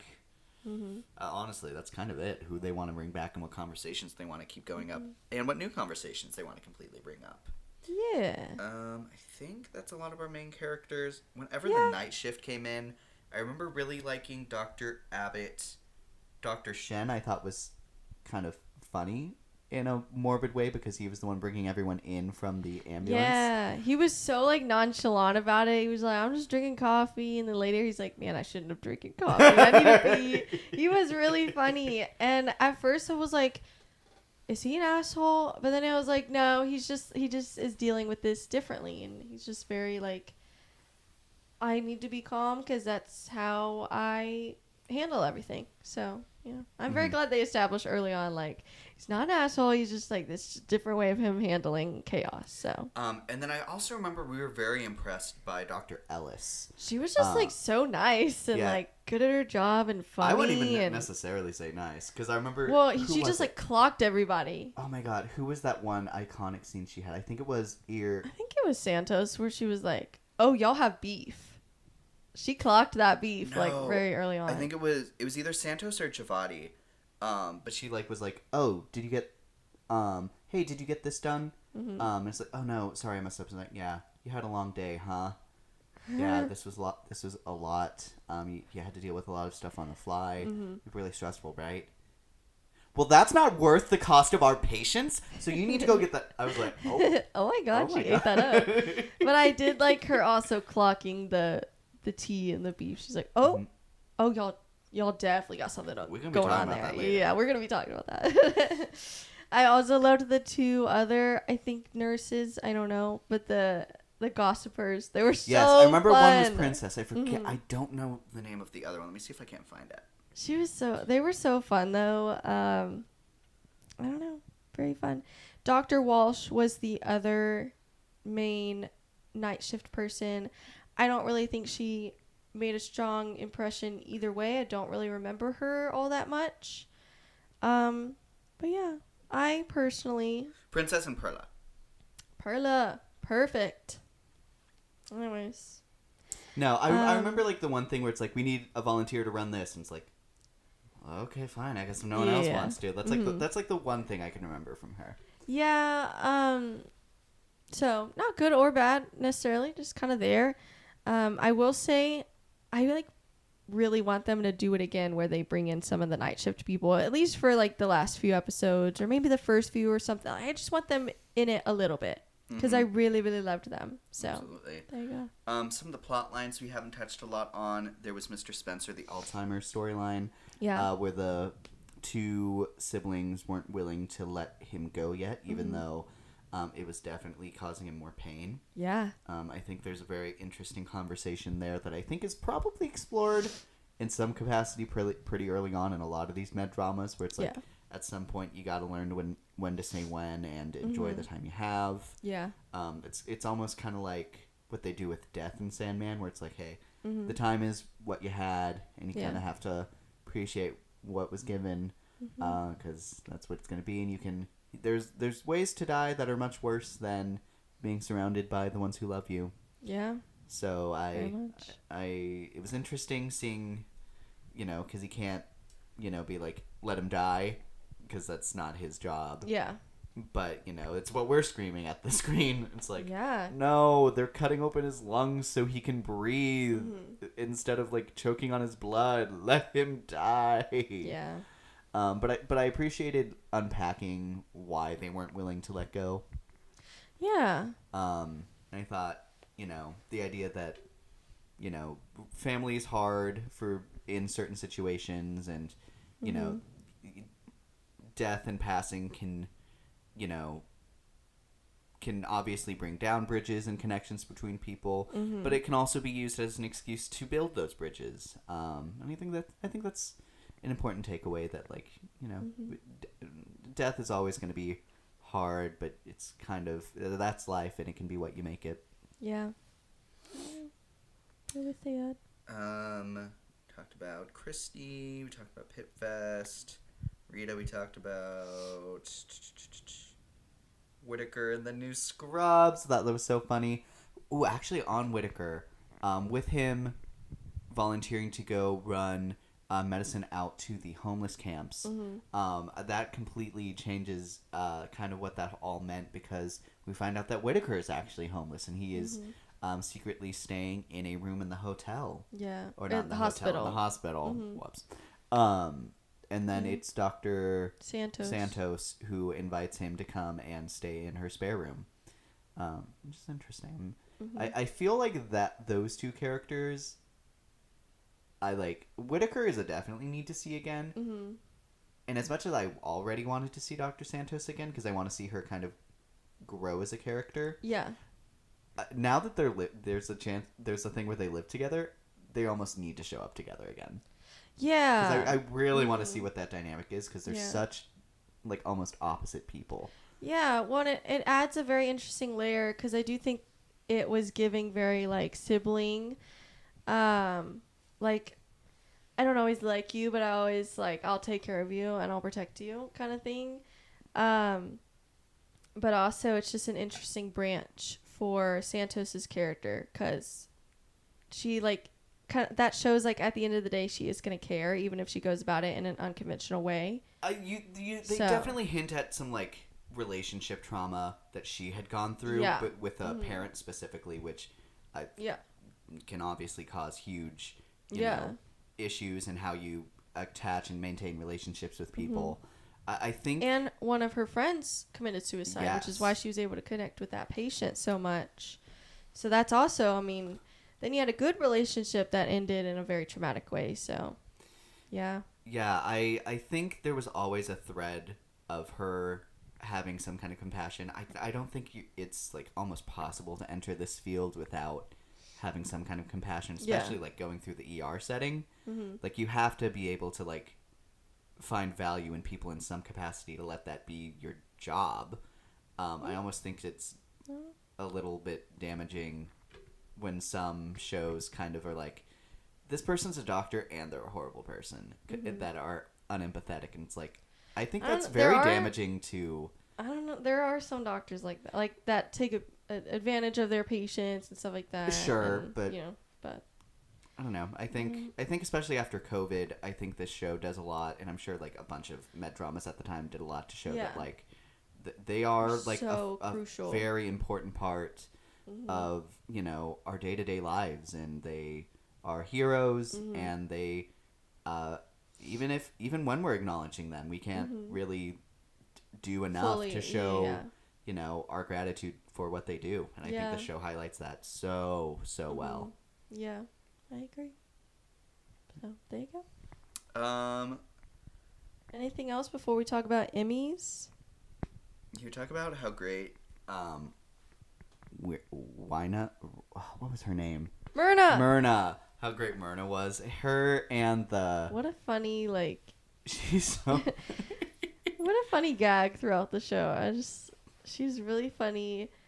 They never took her too seriously, but they always, like, were checking on her when she was asleep, and they thought, oh my god, is she dead? Like, and then she was gone for a while, because I think she escaped, and we were like, oh my god, I hope she comes back. And then luckily they did address it. So, I don't know. And then there was also that guy who was always asking for sandwiches.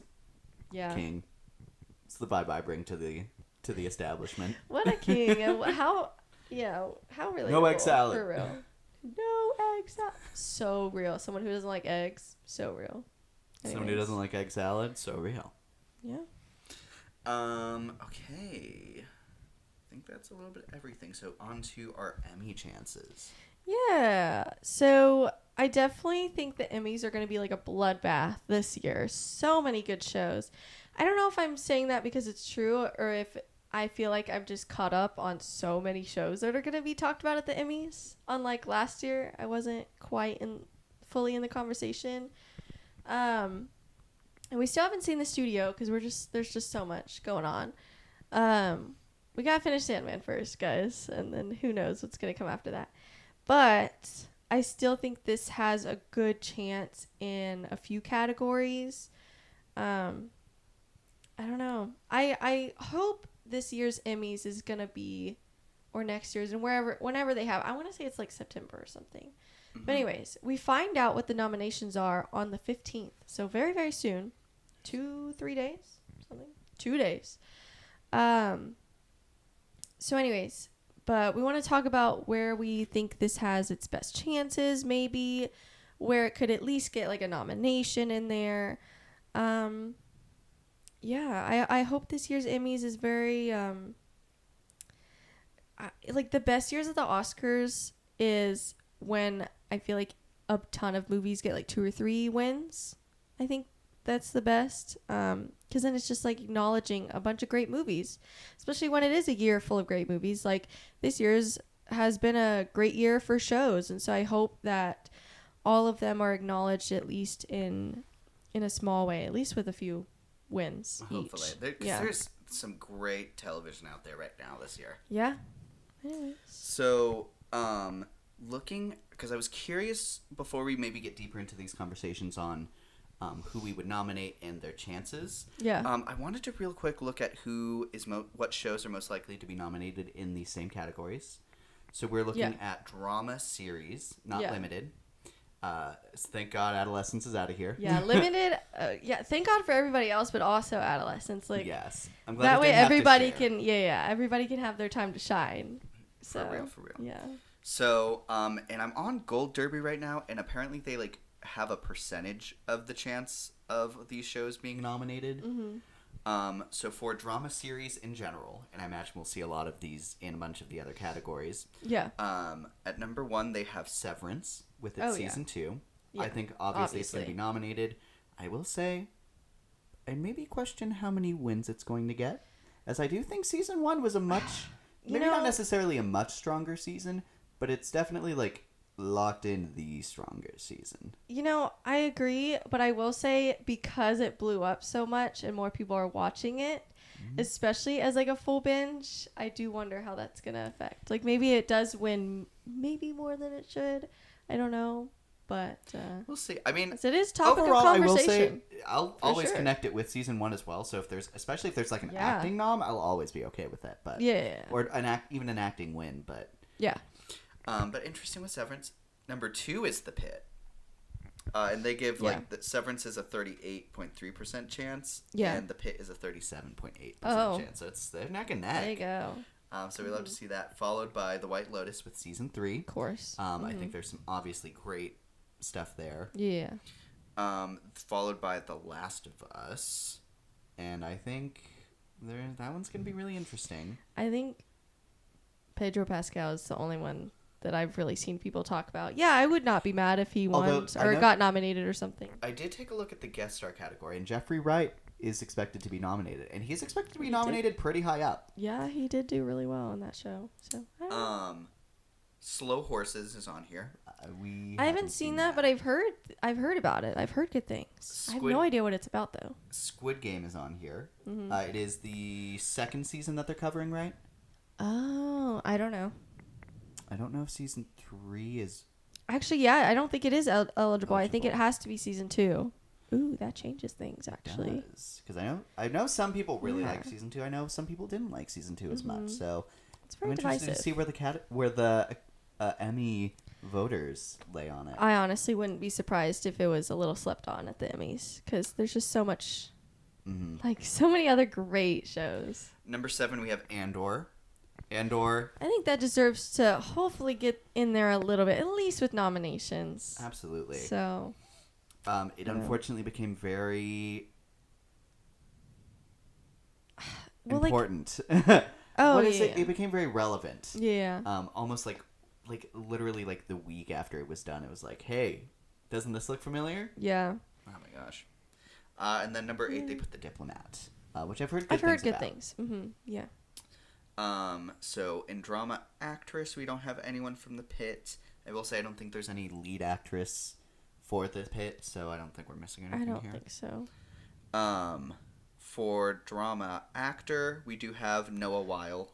For sure. As the most likely candidate to be nominated. I would not be surprised if he won. I would, I think Adam Scott is a great pick. So I'm not going to sit here and be like, he's the only pick. But I would also personally pick him. Mm-hmm. I think. Yeah, some other noms they have on this list is they have Noah Weil from The Pitt, Adam Scott from Severance, Gary Oldman from Slow Horses, which of course we haven't seen. Yeah. Pedro Pascal from The Last of Us, and then Sterling K. Brown from Paradise. Oh, and that makes sense too. I would personally replace Pedro Pascal. One, because I don't. In season 2 specifically, I don't think he's a main character. I think he is, but like, I don't know. I would personally put I forgot Diego Luna from Andor. Is that how to say his name? I would personally put him. I think he did a really good job, and he's like a clear main character. And I've heard some people kind of whispering about that. I don't think he's going to get a nom, but and I think Pedro Pascal did a really good job, but I don't know. I wish I could like fit one more in there. I can't really speak on Gary Oldman because I haven't seen that show. Mm-hmm. So I guess I would have replaced him, but I haven't seen the show, so I don't know if that's like warranted or not. But anyways, I don't know. But for me, honestly, I think I would very confidently put my vote in for Noah Weil. Me too. Especially because he's been acting for a while. Mm-hmm. And apparently he was on ER at some point. I don't know if he was. I've never saw the show. I have no idea if he's main character, supporting, how long he was there. No idea. Because Wikipedia credits him for like the whole show. Mm-hmm. So I have no idea. Sure.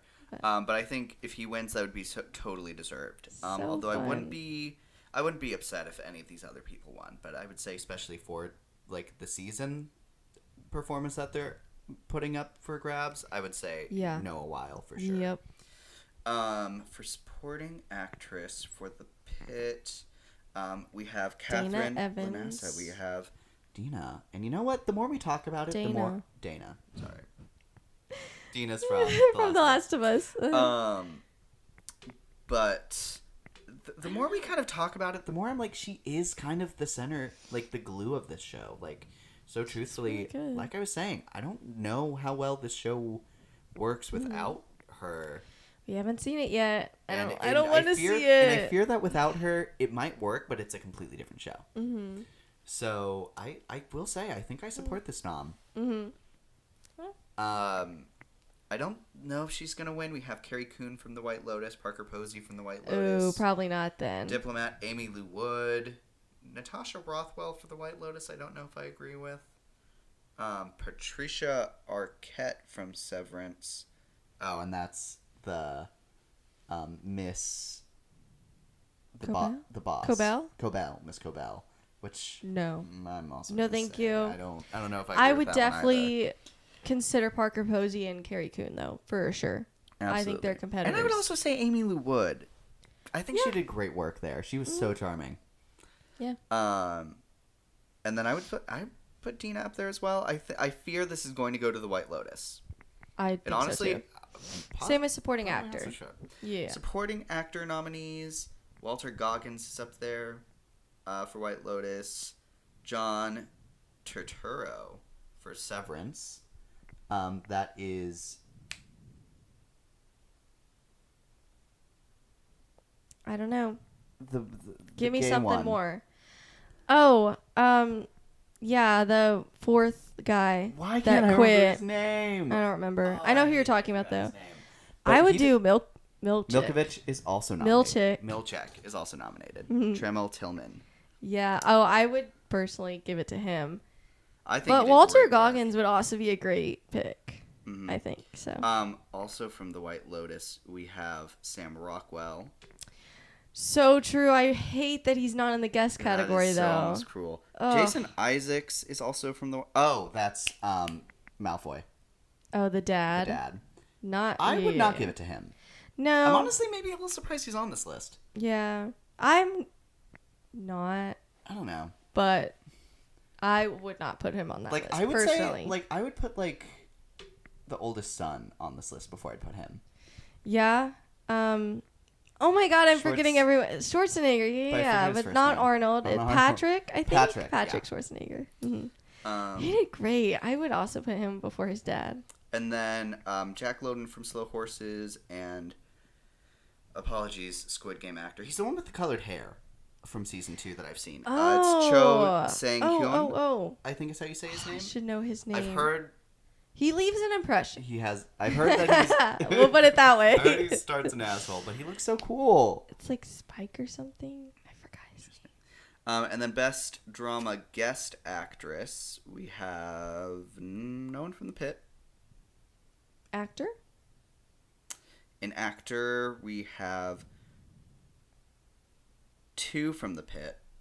One is Sean Hatosi. Dr. Abbott. Oh, interesting. Mm-hmm. And then I actually think he's a fun pick. Mackenzie Aston, who, and it looks like that's the son in the letting their dad go plotline. Interesting. That feels like an interesting choice as well. I mean, I'm not... It's not bad. I think that it. he did a great job. Yeah. I don't know if he... I would have picked one of the parents of the fentanyl overdose. That's exactly guy. what I was thinking. Like, the mom really stands out for me Yeah. there for some reason. Me too. So, interesting. Good for him if he gets it, but... Yeah. Very interesting. They are competing with Jeffrey Wright from The Last of Us, Scott Glenn from The White Lotus, Joe Pantoliano from The Last of Us. Honestly, I'm trying to remember what his role was in The Last of Us. I don't recognize that name personally. Oh, I did. He has such a specific look, and I feel like I was surprised to realize that was him. Oh, he was the one who got killed. Joel killed him in the woods. Oh, but I remember Gary or something. But I remember I thinking would he didn't not do a good job. nominate him. No, I don't think he did a good job at all. And then Ben Mendelsohn for Andor. Okay. And I love me some Ben Mendelsohn. Really? And that is everything for the drama category. So I will say, I think there's a decent chance it could win for actor. For actor and drama series. Yeah, drama series, and then I also... Oh, and casting. They didn't. Yeah, I typed that up. I typed up also directing. There's some people saying they might get a nom for that. I don't know if win or not. I wouldn't be mad at it. Same with writing. People are saying they might get in for a nom. And then what I think should be like the biggest shoe-in is the drama prosthetic makeup category. Sure. I was reading Variety's thing, and they didn't even have the Pitt on there, so I had to Google. That was so like crazy to me that I had to Google it just to make sure that they... What did they have on there? Did nominate. I don't even know. I just saw that it didn't have... I just saw that it didn't have the Pitt. And I just kept scrolling, and I was like, absolutely not.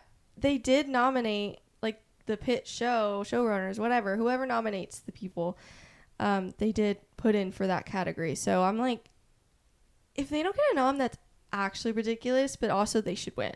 Like, that's why it's so ridiculous. Do you think they beat out The Last of Us? Yeah. I remember we complimented a lot of the effects for the, like the rooms. Yeah, that were all the shrooms. The shrooms. Yeah, no, I still think so. Interesting.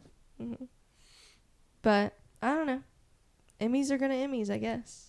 I don't know. Maybe. I feel like they might feel bad for The Last of Us, and they might, because I think actors very competitive. I think they might give it to that, because I also think the Pitt is likely to win in other stuff as well. I just want them to win something. I don't want it to get like the Challengers treatment. Although Challengers didn't even get nominated, so. That's crazy. To this day. I think a lot of people are going to be upset if the Pitt doesn't win anything. Yeah, me too. And I think they'll know that. Yeah. So I hope they win something. Like actor and series, they have a good chance in.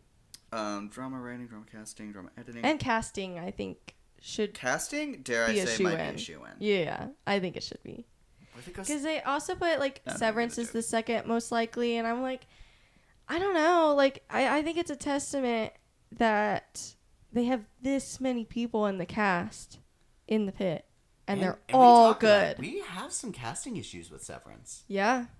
So, anyways. And I would be surprised to hear we were the only ones. Yeah. But I don't know, man. Severance has got some hype right now, so we'll see. Yeah. Very interesting.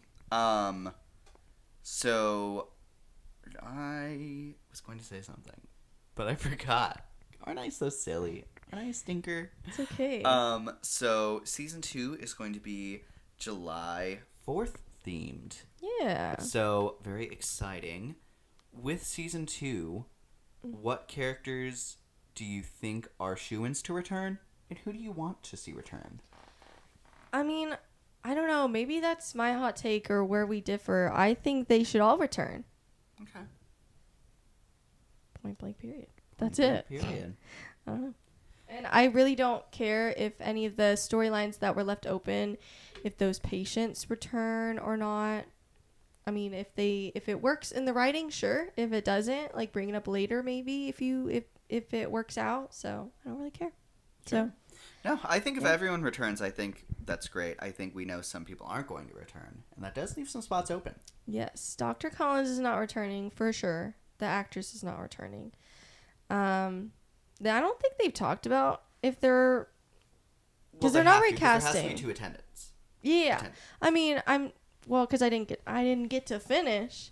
I was gonna say I don't think they're not recasting her because some people are like they should just recast her. I think I don't really care.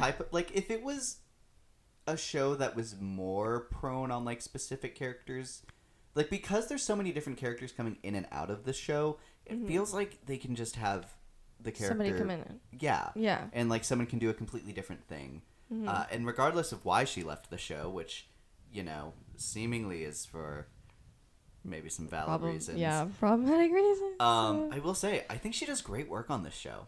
Yeah. She's right outside of my top. Like she's number 6 for me if I had to rank like my top 5 characters. I think she was I think she does 7 great work on this show.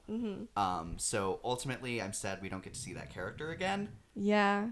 But it hey, sounds like it's there for are much valid less reasons, problematic so. actors out there that can eat these roles up too as well. So yeah. do we see? But then also, there's probably a likely chance that Langdon wouldn't come back canonically. Yeah, I don't know. At least not to fill that role. So that's 2 openings up we have. Yeah. In leadership. So maybe depending on the time jump, maybe some people get raised up. But either way, that leaves some role in the ensemble for new people to come in. I think this is like one of those projects where like Knives Out or there was one more and I forgot. Or like White Lotus, where it's like, ooh, who could they cast next? Like, it's exciting. Yeah, absolutely. So, yeah. I think I would like to see new student doctors or new interns coming in to get some fresh faces in here. Yeah. I think maintaining that you're new here, let me tell you how everything is working, explain what we're seeing. I think that is so important to this first season. And I think that has to maybe constantly be here. I don't know. I'm excited. I really hope King returns.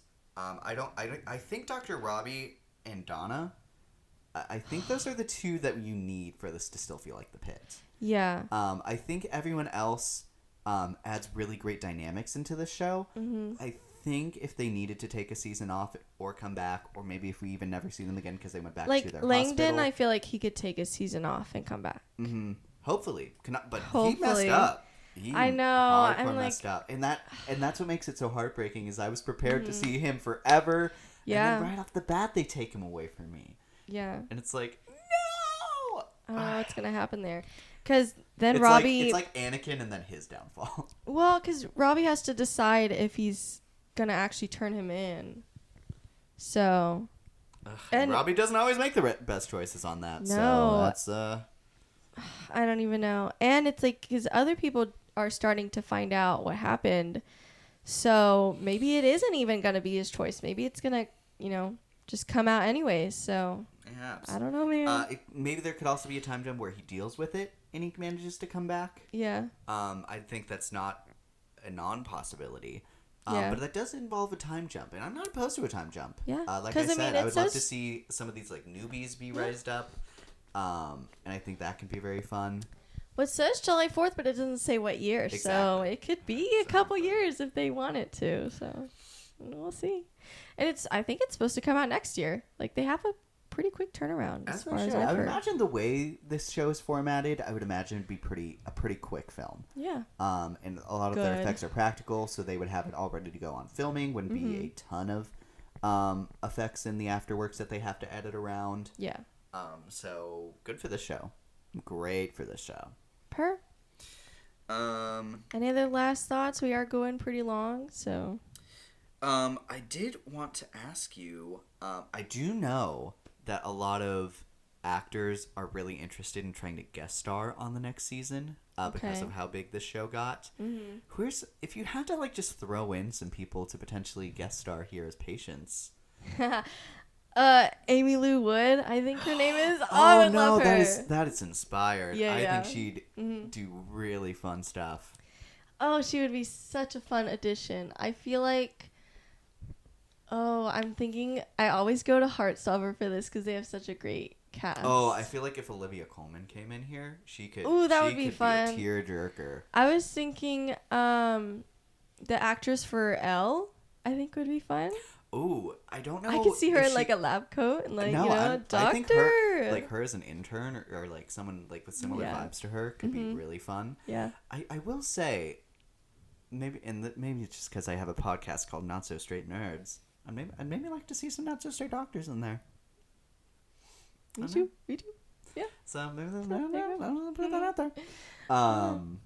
But yeah. Oh, I'm trying to think some heavy hitters. Have another John Cena cameo, like the bear. Ooh, actually, Ayo Edebiri.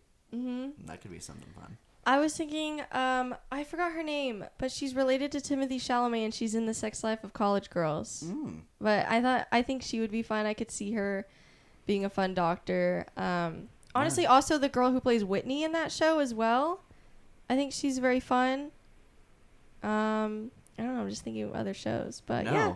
From adults, I think honestly that roster could be really fun to look at. Oh my god, yeah. Obviously that's comedy going into drama, but you know, a lot of the actors in this have a lot of charm, and that's a very charming ensemble. So there's some definitely. I could see like the actress for Billy easily because she is the more like serious character. Her and from the actor you posited from Sex Lives of College Girl, they actually have very similar vibes. I feel like they could compete for a role to be one of the new interns. There you go. You heard it here first. Yeah. So. Let us know who would you like to see on the next season of The Pitt. Yeah. I think there's a lot of fun opportunities there. Mm-hmm. Lastly, I wanted to posit so we know July 4th is the next one. Mm-hmm.